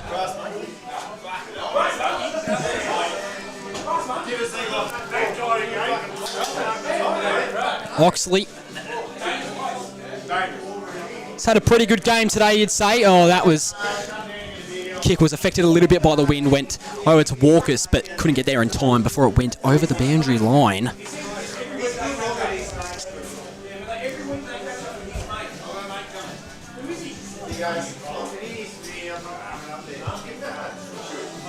I'd almost argue that Pivot Wright's been the better ruckman this quarter, and we've seen it just by that. Batoli Simmons, good tackle was Briggs. Now Pivot Wright still running. Oxley has the footy, evades. Oh, Bethune lost it. Now Briggs is out. Can he find a man? Gillis. Oh, he tried to play into the free kick a little bit, but still couldn't get it. And now Dolan. They want the free kick, the Cobras. Won't get it. Briggs turns around, kicks on the right towards full forward. Gardiner waiting, and that was great defensive effort there from Xavier Shinners.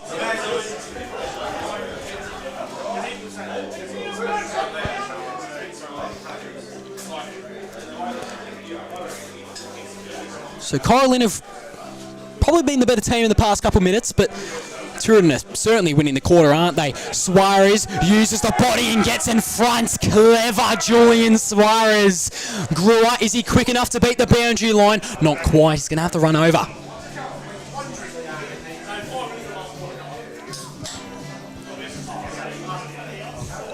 Tooradin, they are roaring back.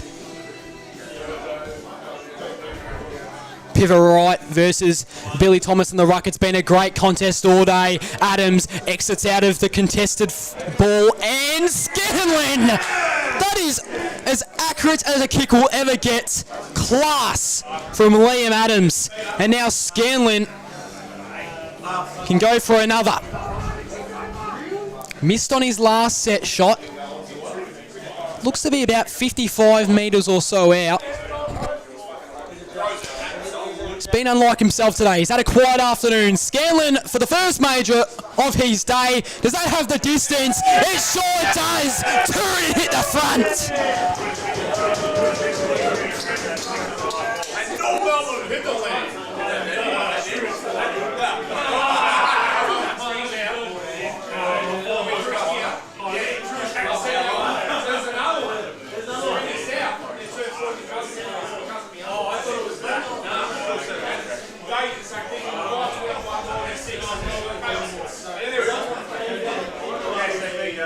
So for the first time since the 13-minute mark in the first term, Tooradin have got the lead. Machaya runs right into a tackle. The Gulls are out again. Suarez running behind it. Brewer couldn't get it, but they've still got numbers here. Paulberg, Brewer taps it over their head. Batoli Simmons tries to find a man. Handball just landed his Brad Butler's feet though. It still exits out. He's taken them on here. He's now attacked by 4 Cobras, but umpire calls for the football back. 1 point the difference. 6-7 Tooradin, 6-7 43 Tooradin to 6-6 42 on your Totally Workwear scoreboard.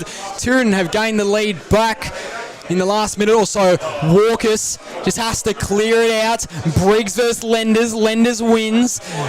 Ball in the centre square, and they've paid a free kick, I think, for a throw. It's going right back to Machaya, who's had a fair chunk of the footy, and by mistake will actually go back to Jackson Briggs.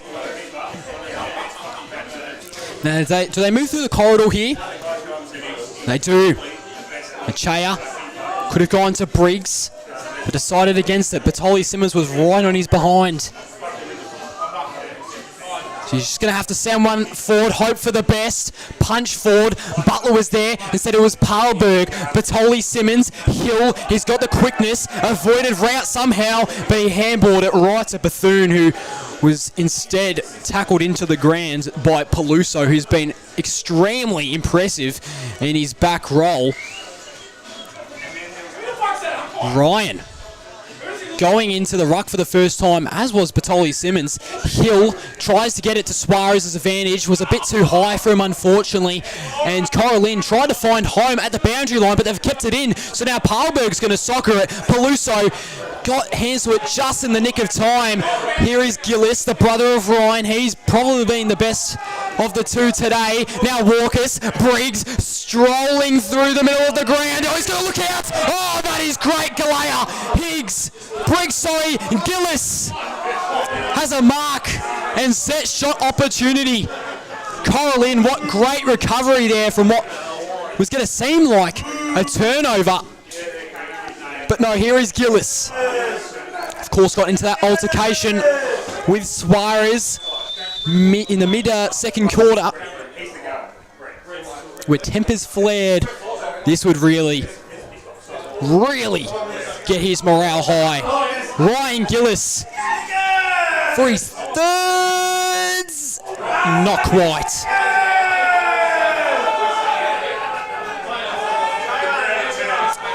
And my mistake, that actually would have been for his second of the day. If it was Gardiner, he would have been going for his third. Oxley opts to play on. Kicks it towards the wing. Bartoli Simmons, he's had a good third term. Will he get there in time? And they're going to pay a free kick. So Brewer at half back. He's gone a bit up the field. Finds his man at central wing. Crowd getting more passionate by the minutes. Kicks it. I think that's Butler entering inside 50. Can he find any option? No, but the ball's gone to ground. Esler trying to scoop it up and snap it. Oh, has he done so? No, not quite. He's just going to have to sit up in the air for a bit. Now Hill running through, was put in a tackle, and umpire says give the footy back. We'll have a ball up 35 metres out from goal. Esler against Ryan. Ryan just took it straight out of the ruck. Now Adams, his kick was smothered. Good defensive work. That was nice. Nicely done. Tom Stiglitz. Now here's Gillis. Had a bit of his jumper grabbed in the tackle, and the ball is still alive. Oh, he's trying to power through him, Galea, but not quite strong enough. And that is holding the ball. Free kick. So I believe that is Chris Inverno, maybe. In fact, I'm pretty sure it is. And just not enough talk. Was still lucky enough to get it. Brad Butler. Now they can go through the middle here. He's got options. Oh, the kick was just a little bit overcooked though, wasn't it? Spearings. First time we've called his name today. Proctor. Still trying to run onto it. Eventually got hands to the Sharon. Cora+Lynn players running into each other. Now Adams bullying out of the pack. Spearings has had a couple disposals in the last sequence, and the ball will be going back to Hayden Spearings. Kicks it across. And then back out to Hayden Spearings. And then to Nathan Villela, wearing number 47 today. Oh, Esler almost got a piece of it. I said it was Luke Black, who has also gone under a number change today. Usually wears 14, wearing 68 today. Oh, Lewis Hill! Put a knee into his back and went for a saw. Brewer. Inside 50 entry. Scanlon. Not quite. Edwards almost got to it. Black hands off. Oh, and here is Luke Ryan. Just got out of it. They want deliberate. And they're going to pay it. Tooradin retain the footy. 19 and a half minutes in. Troy Dolan, he's played okay today. Pivot right, uses the body. And you hear them, Piva. can go for his second of the day. He's going to go for a snap right. Oh, it's bending! Right has put on a masterclass this afternoon.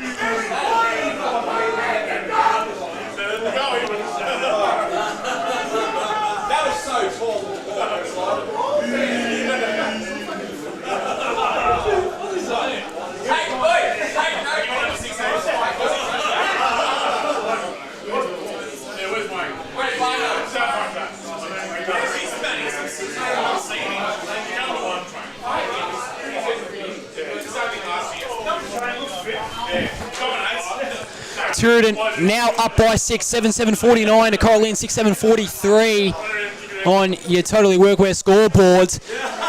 Here's Johnny Duff, hasn't had much impact, but he's still running for the footy.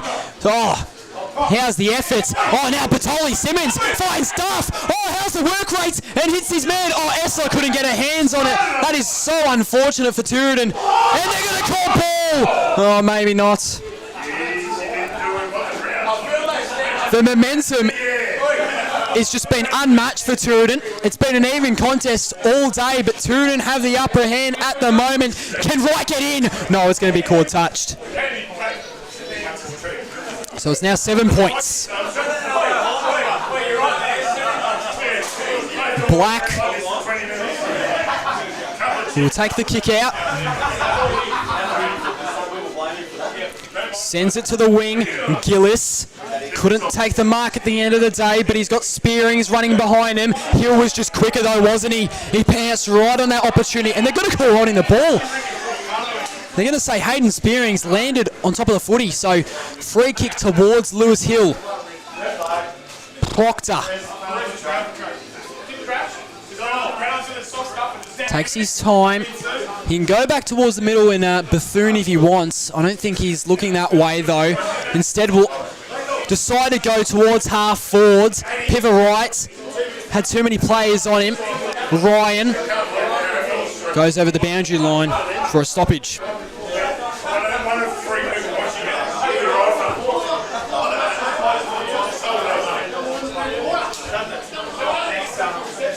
So now Suarez going into the ruck for the first time today against Billy Thomas. Proctor, Suarez, now with Cora+Lynn, Briggs, handball across, and they've got enough space here, Cora+Lynn, to do something huge, but the handball wasn't accurate at the end of the day. Now here is Gillis, kicks it forward, and they're going to call 50-metre penalty. The umpire must have blown his whistle, and there was no attention paid to that. So, undisciplined action there from Ryan Gillis. And Tooradin now have an opportunity to extend this lead.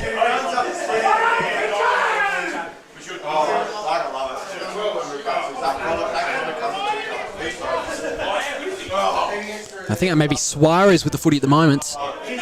Trying to get a look.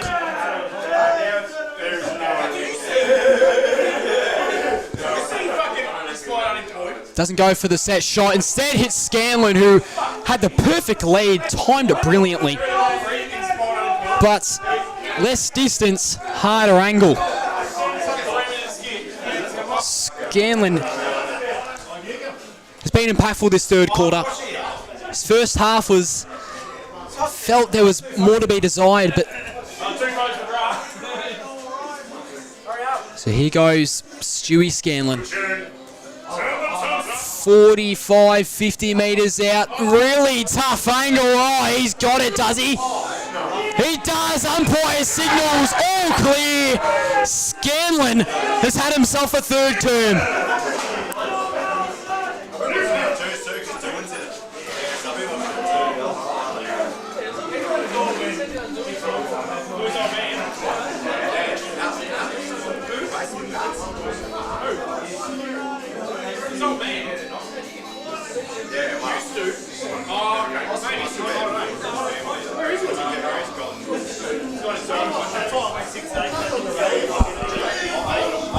There's been no doubt about it. It has been all Tooradin this term.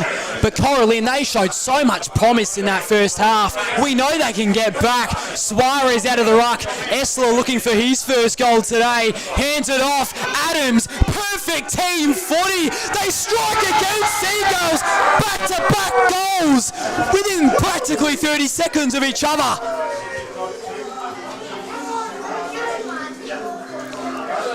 And now Adams has his second of the day, kicks the first of the game.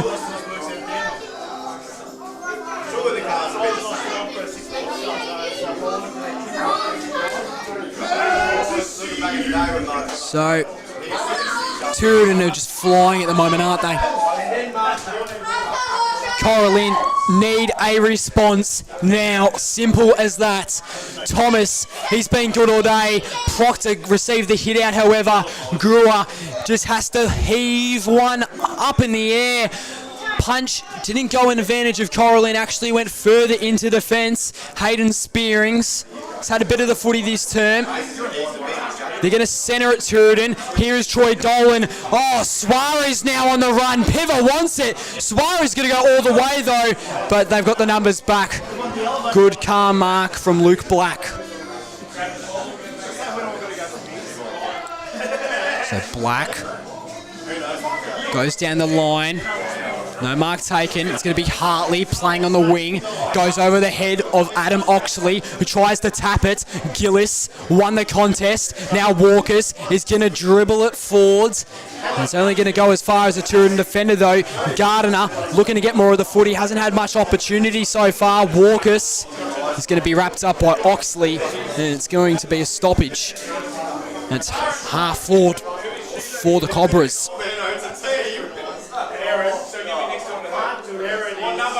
Ball tapped out of the ruck by Tooradin. Now exiting. So Essler, he's actually had a very impressive third term as well. Palberg, Lenders. Their standing captain today is Jordan Kelly is missing. Adams, 2 goals to his name. Butler had to run back to get it a bit. Now Piver Wright is screaming for it. Or Piver, sorry. Tooradin just couldn't get it out there. The handball was smothered.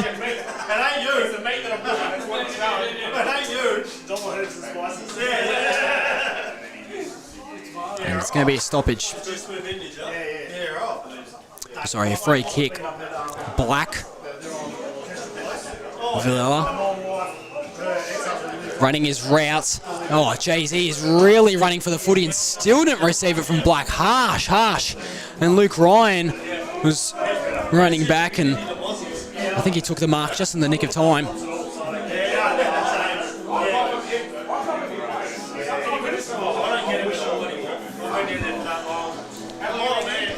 So Ryan, whistle blown, umpire marks the play dead, and that's going to be 3/4 time. Jeez, it is a massive last term coming up. A good start for either of these sides is so important. Tooradin 9-8-62, lead Cora+Lynn 6-7-43. We'll be back shortly for a huge fourth term.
Vanderklooster, but everyone knows me as Vander. I own a company called Vander Surf, and I've been making boards for 23 years.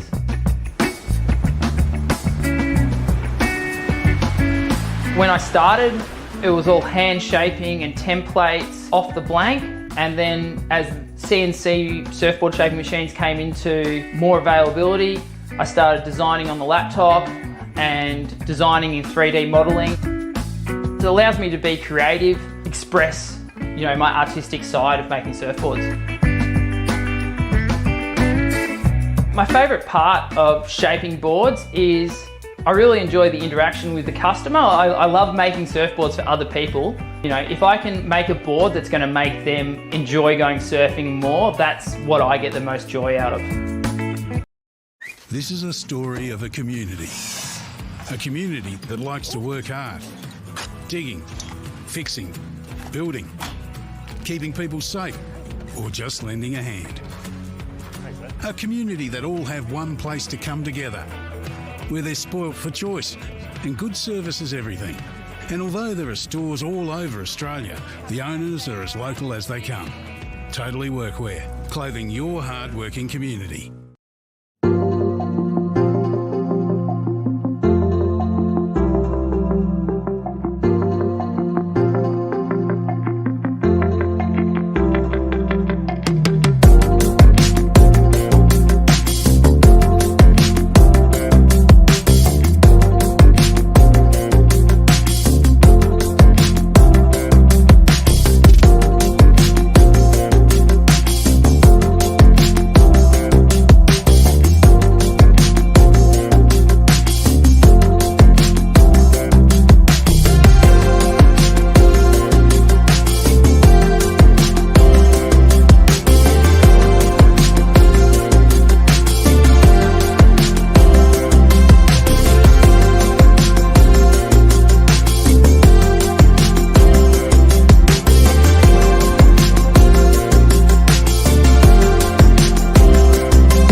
I'm going all the way up.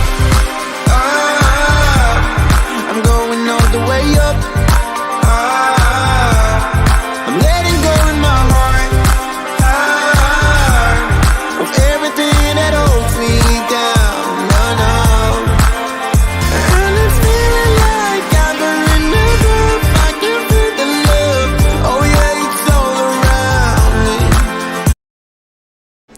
And welcome back to the Fairhaven Homes match of the rounds in the West Gippsland League today between the Tooradin Dalmore Seagulls and the Cora+Lynn Cobras. We thought we'd just come on a little bit early before this final term to just talk about some of the top level footy. If you have been watching the stream all the way through and haven't kept up with the AFL scores, Hawthorn have got a win against North Melbourne.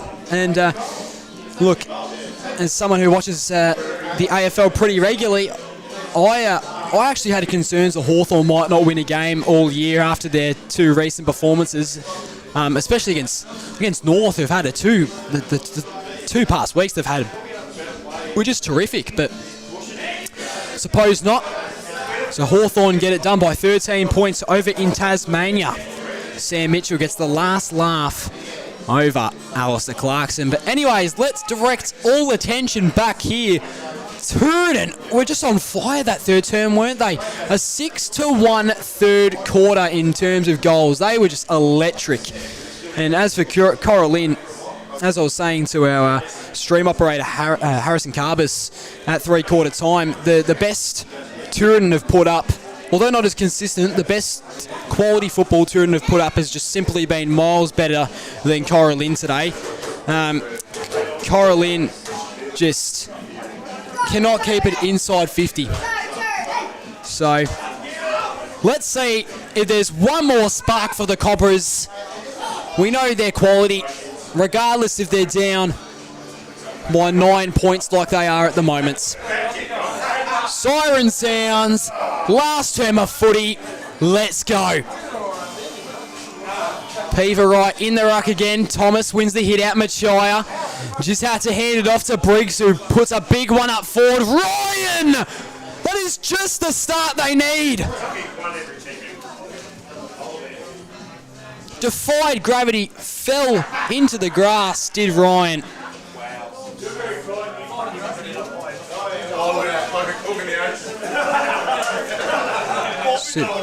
So now Ryan, set shot, 45 out. Does he have it? Oh, that is definitely not going through. And Tooradin will just, Cora+Lynn will just have to wait for another opportunity to present itself. Oxley out of fullback. Had Xavier Shinners there for a little bit. Instead went to Scanlon, who was just waiting there for the footy to come to him. Peluso had a good second half of footy. Machaya said his name a couple different times, a couple different ways today, but we'll stick with Machaya. Briggs tried to punch it out, only found Proctor. Now here's Machaya again. Casey Demons, VFL player. Thomas, uncontested. Machaya running, or maybe that wasn't the right option though. Ran right into Tooradin players. Thomas evades the traffic. Nicely done. Hartley, and then Briggs is going to be brought over the line.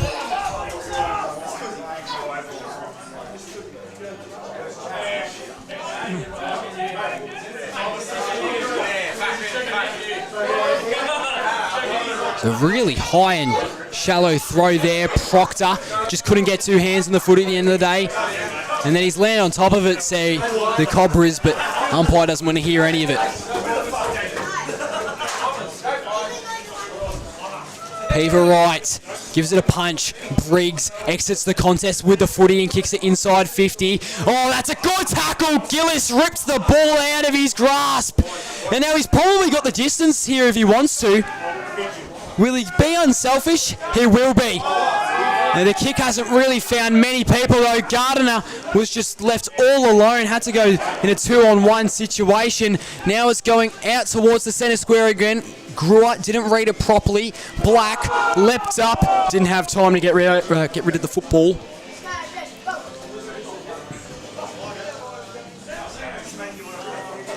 Right, Machaya. Hartley lost it.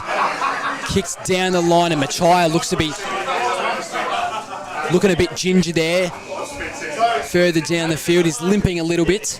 And he already has that knee pretty heavily strapped. I'll get somebody to fight you. Just teams feeling each other out to start off this final quarter. Ball spilling about. Should have another stoppage here. And right, he'd be up for votes there, surely. At least one. The 2012 draft pick, or rookie draft from the Tigers. Hartley, can they get out here, the Cobras? Gardiner just couldn't get two hands on the footy.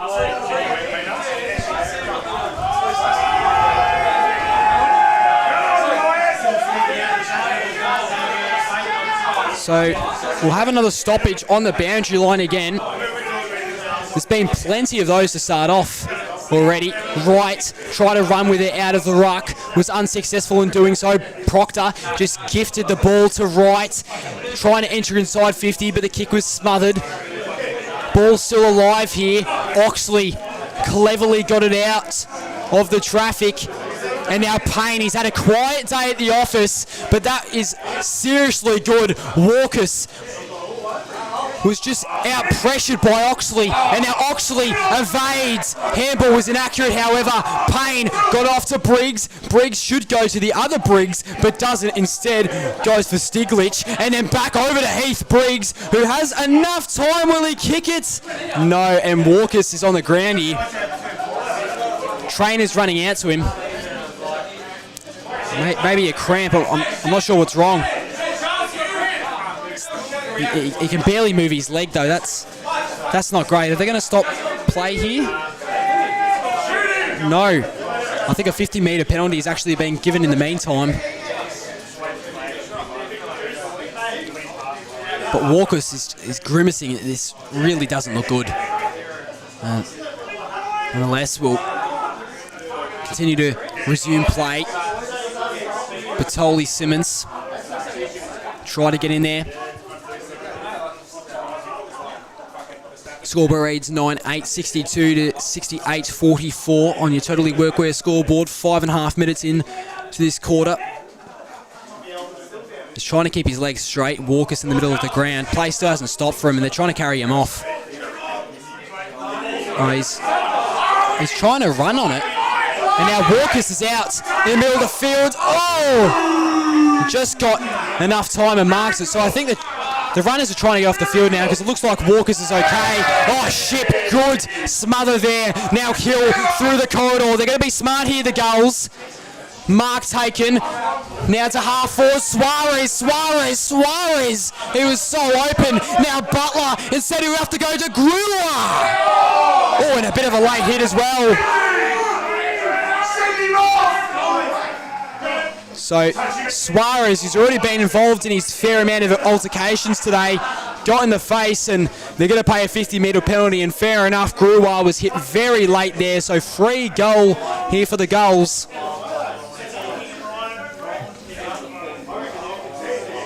Whistle blowing, Grua, no issues. And that will be his second today.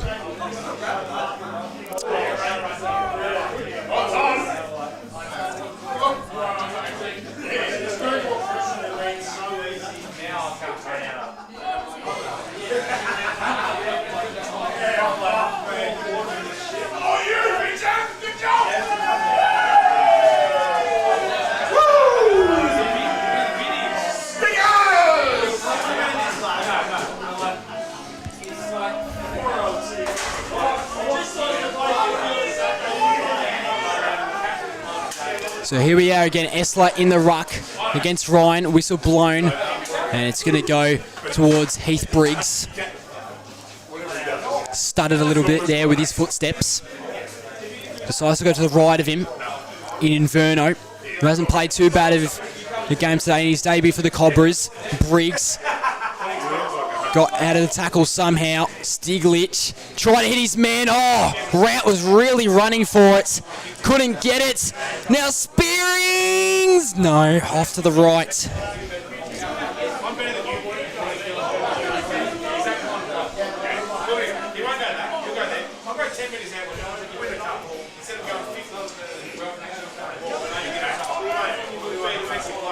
And Oxley, he has been so good out of the back line. Oh, they have so much space here. The defence is just not set up properly here for Cora+Lynn. Grua now going towards Shinners. Oh, ball was just a little overcooked. Peluso, they've still got a chance here, Tooradin. They want to call deliberate, but no, he was under pressure.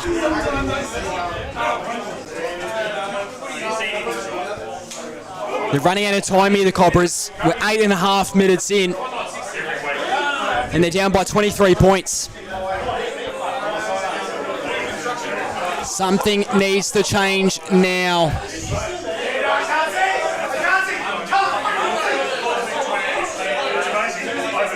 Briggs punches it out of the pack. Stiglitz was lurking.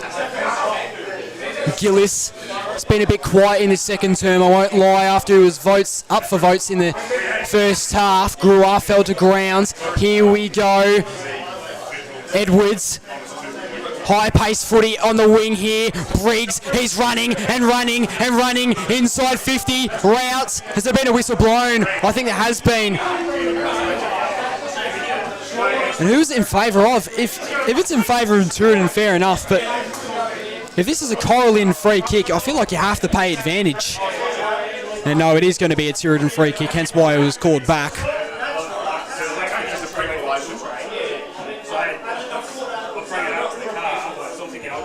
So slams it down the line. Ball slips out the back. Ryan, clean hands. Payne, oh, just in and out. It was really clever work from the co-captain, who's had a bit of a rough afternoon. Edwards tries to copy his captain, in fact. Now the ball is turned over by the Cobras. Grew up, but Dolan's run down. Now Shinners is run down by Edwards. And free kick towards Cora+Lynn.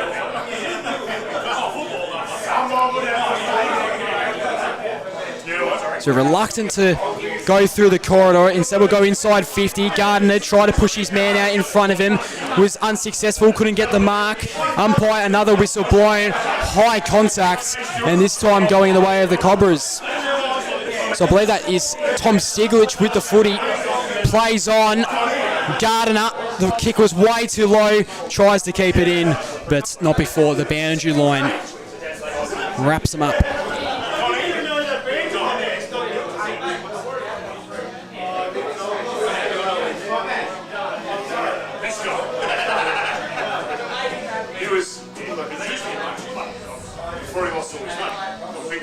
Essler, I've liked his game in the ruck today. Came out with a footy in the end. Now Hayden Batoli-Simmons tried to find an option in Scanlon. Had to tap to himself to get a good piece of the footy. Batoli-Simmons evades. Now Peaver right. Gives it a good kick towards half forwards. And Hartley almost lost the mark, but eventually ended up falling into the hands. And they need to move with some sort of danger here, Cora+Lynn. They need some more corridor work through Jackson Briggs and Heath Briggs, and even Nathan Gillis needs to get back into this game. Peluso. Edwards. Taking his time, and they decide to go for a switch. Will Tooradin shift in time? Black goes for a little bit of a run. Hits his man, Luke Ryan, right in the chest. They've just got to keep moving here, Cora+Lynn. Matea! Oh, just dropped the chest mark. Really should be taking that. And we're now at half forward for Cora+Lynn. There's going to be a stoppage.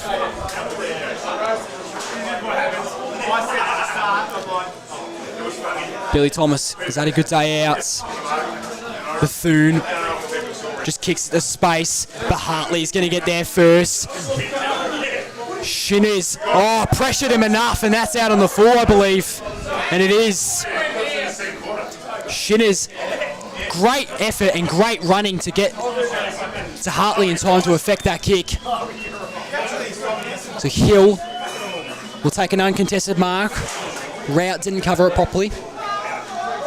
And Hill, he's a man that's up for votes today. He's had impacts all over the ground, plus 2 goals.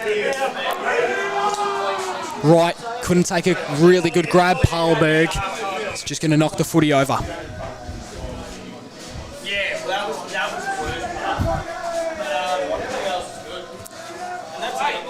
Oh, now Proctor and Payne. A little bit of back and forth there, if you will. And Essler's really starting to hold his own in the ruck. I like how his game has really played out. Inverno smacks it forward. Gillis couldn't take the mark. Matea trying to power through the pack. Will he keep it in? Yes, somehow he does. Spearings try to go to Gillis. Was smothered. Gillis trying to smack it out of the contested...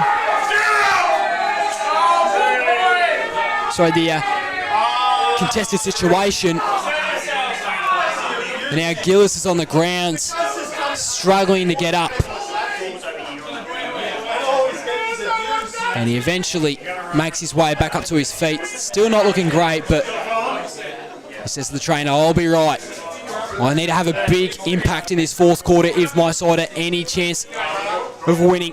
Oxley, Brewer, kicks to a pack. Essler nearly went over the top. Tim Payne, he's actually had a very good fourth quarter. Oxley just dropped into the hole there and took a clean chest mark with no pressure. Now they're going to run a bit of a switch of their own. Tooradin. Ship. The kick was inaccurate. But unfortunately, Villela couldn't get to it in time. Now Tooradin are on the attack. Suarez, he's screaming for it. Instead, he's going to go Lewis Hill, who can run on. Oh, he's not going to evade that. Just got it off in time, though. Scanlon missed the handball. Hill still running for it. Now Briggs found himself alone in the pack. The ball's just going to go high and long. Suarez turns around, snaps it around the body. Julian Suarez! And that might be it. Suarez has got 3.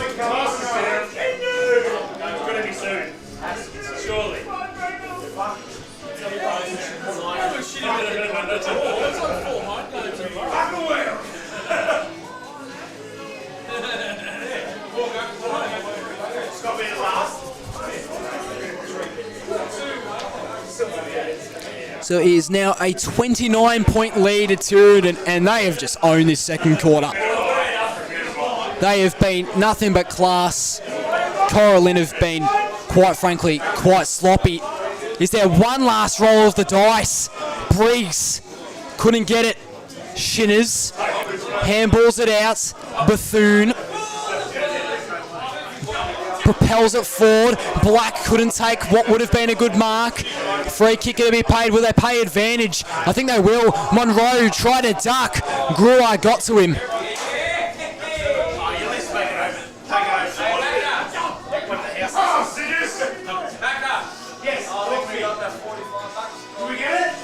Right, taps it out. Couldn't get it to advantage though. Stiglitch, and that was definitely a throw. Looks like a quarterback there almost, whoever did that. And now Hayden Bertoli-Simmons can go for his first goal if he wants to as a Tooradin Seagull. It's going to need a big kick. So 50 metres out. Hayden Bertoli-Simmons played with Sandringham in the VFL last year. 50 metres out. Icing on the cake. Bertoli-Simmons has a major to his own, and the boys get around him.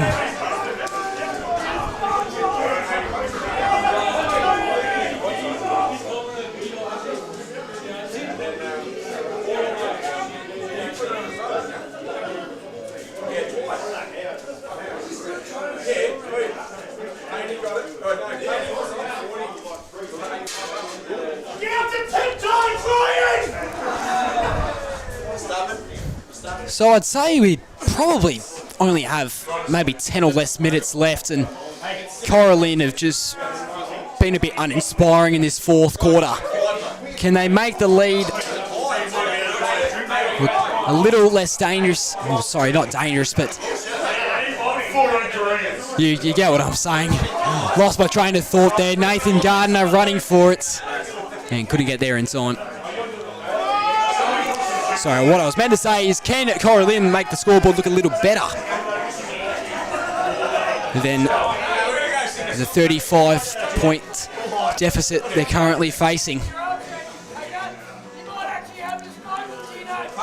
There's a reason they won the flag this year, or last year, Tooradin. Dangerous tackle. Umpire was said not pay the free kick. Ball up, half forward. Gillis to Edwards. Oh, the kick went absolutely nowhere. Maybe into the pockets. Oh, Gardner couldn't take it, but he's going to get the free kick in the end anyway, and he can go for his third.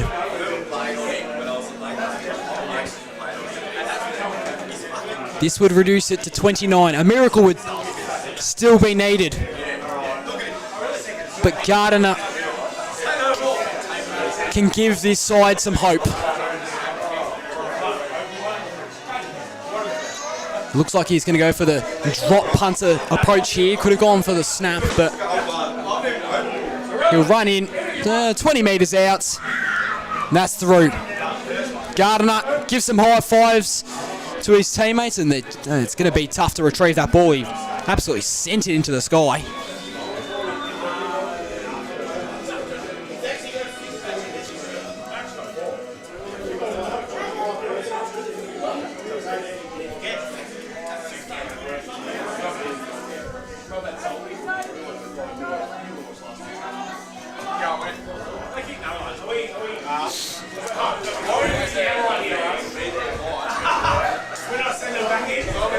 So it's back down to 29 points here at Tooradin.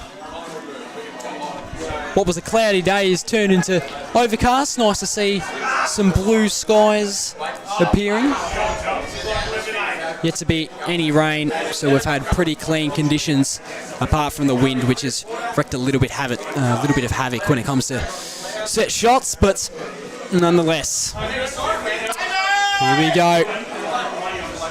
Tooradin fans still loud as ever. Loving their local footy on a Saturday afternoon. Butler smacks it out of the ruck contest, then gives it a little bit of a soccer. Scanlon was just pushed into the grounds. Umpire says my ball.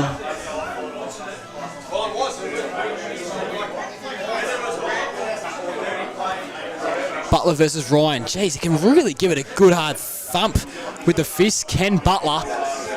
Dolan. Now he's just turned it over to Peluso. Then in turn goes to his teammate on the wing in Hartley, who's played a pretty good game today. Very high kick.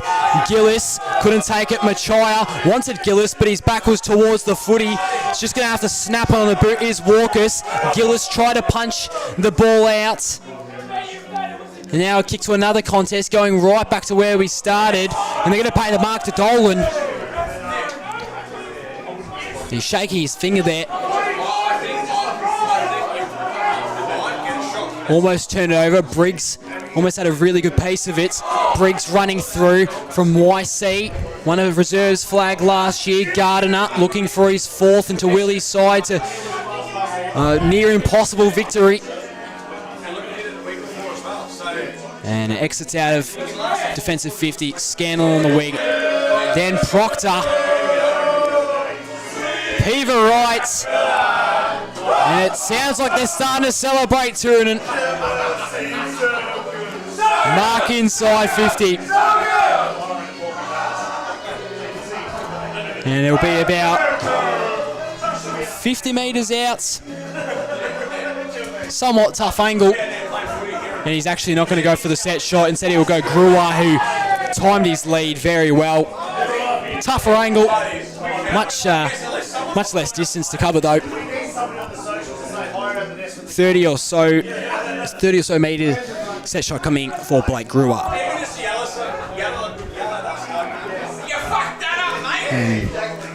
Tooradin have just been so impressive in this second half.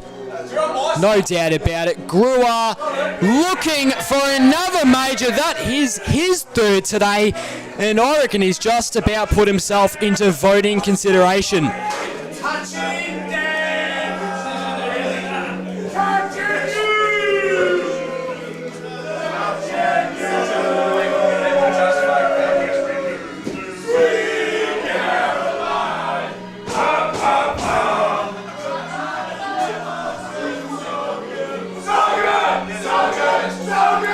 So 29-point lead for Tooradin after Blake Grua's third goal of the day. Breaking out of the pack are the Cobras. Heath Briggs looking to find Gardner up forward. He's going to run on and kick his fourth. Little dribbler! It's made its way through. No, it hasn't. It's hit the post.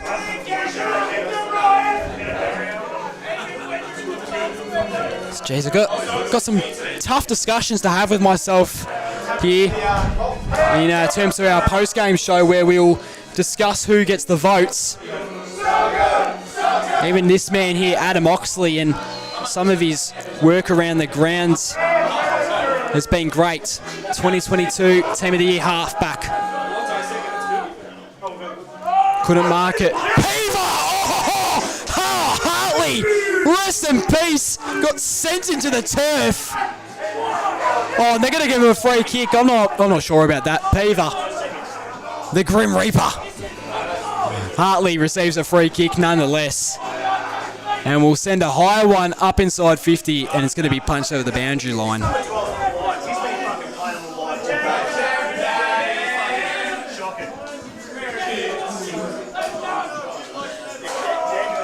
So 24 and a half minutes in.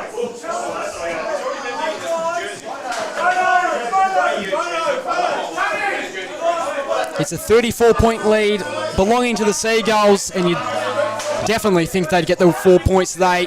First win of the year. Butler Tried to get in. Machaya was in his way, though. They eventually got out of defensive 50. Grua, could he go for his fourth today? Maybe. Hill spun out. Grua still hunting. I like the efforts late in the game. Briggs was brought to ground. Grua shrugged off a tackle. And then here's Paulberg, kicks it and finds a man.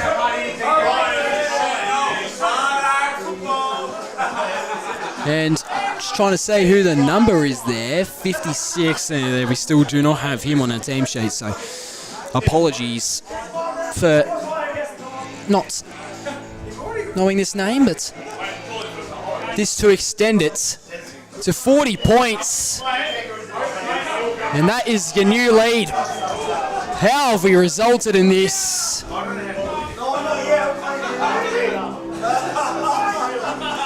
14-8-92 to, oh, once the graphic gets out of the way on the scoreboard. Let's try this again, shall we? Tooradin 14-8-92 lead Cora+Lynn 7-10-52, 40-point lead, and the siren has actually gone for the fourth quarter, which means Tooradin get the 4 premiership points today, 40-point victors over Cora+Lynn, and the scoreboard really doesn't reflect what a good contest this was today. It just absolutely blew apart in that third and fourth term, and Cora+Lynn will no doubt be back. They're a good quality side, but today was just not their day, didn't stay consistent enough, and now we're going to move on to the post-game show. And, wow, I have some decisions to make, don't I? So we're going the 3, 2, 1 votes. 1 vote. I think... Oh, I really don't. I think I have to give it... I think I'm going to give it to Jackson Briggs. Although he was a part of the losing side today in Cora+Lynn, he's worked through the middle, and even Heath Briggs is a bit unlucky to not receive a vote from me, but Jackson Briggs worked through the middle today, and his efforts to get inside 50, they were just great, and I really rate his work ethic. For 2 votes, I'm going to have a think about this. 2 votes. Oh, I don't know. I'm going to go... Oh, this is actually a really tough decision here. Do you want to decide 2 votes for me, Harrison? I reckon we'll go Peter Wright for 2 votes. He was instrumental in the ruck today. Billy Thomas had a really good start in the ruck over the first half, but after half time, Peter Wright was just instrumental, and really he could be accredited for the win today because he got that ball off the ground and kicked an absolutely massive goal from 55 metres out and really got his side pumping after that. So Peter Wright was great today. And as for 3 votes, I'm going to go Blake Grua. Had 3 goals to his name, covered the ground really well, got plenty of the footy as well.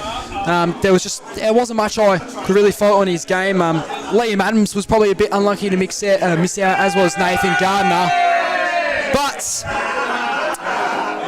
that does it for Saturday afternoon footy. Fairhaven Homes match of the round in West Gippsland as Ryan Gillis kisses the crowd goodbye. Oh, funny scenes here at Tooradin.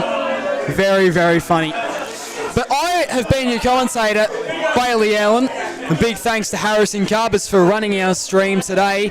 And we hope you enjoyed this broadcast. We'll see you next week on Saturday the 8th, I believe it is, for the next Fairhaven Homes match of the round. Have a good rest of your day, everybody.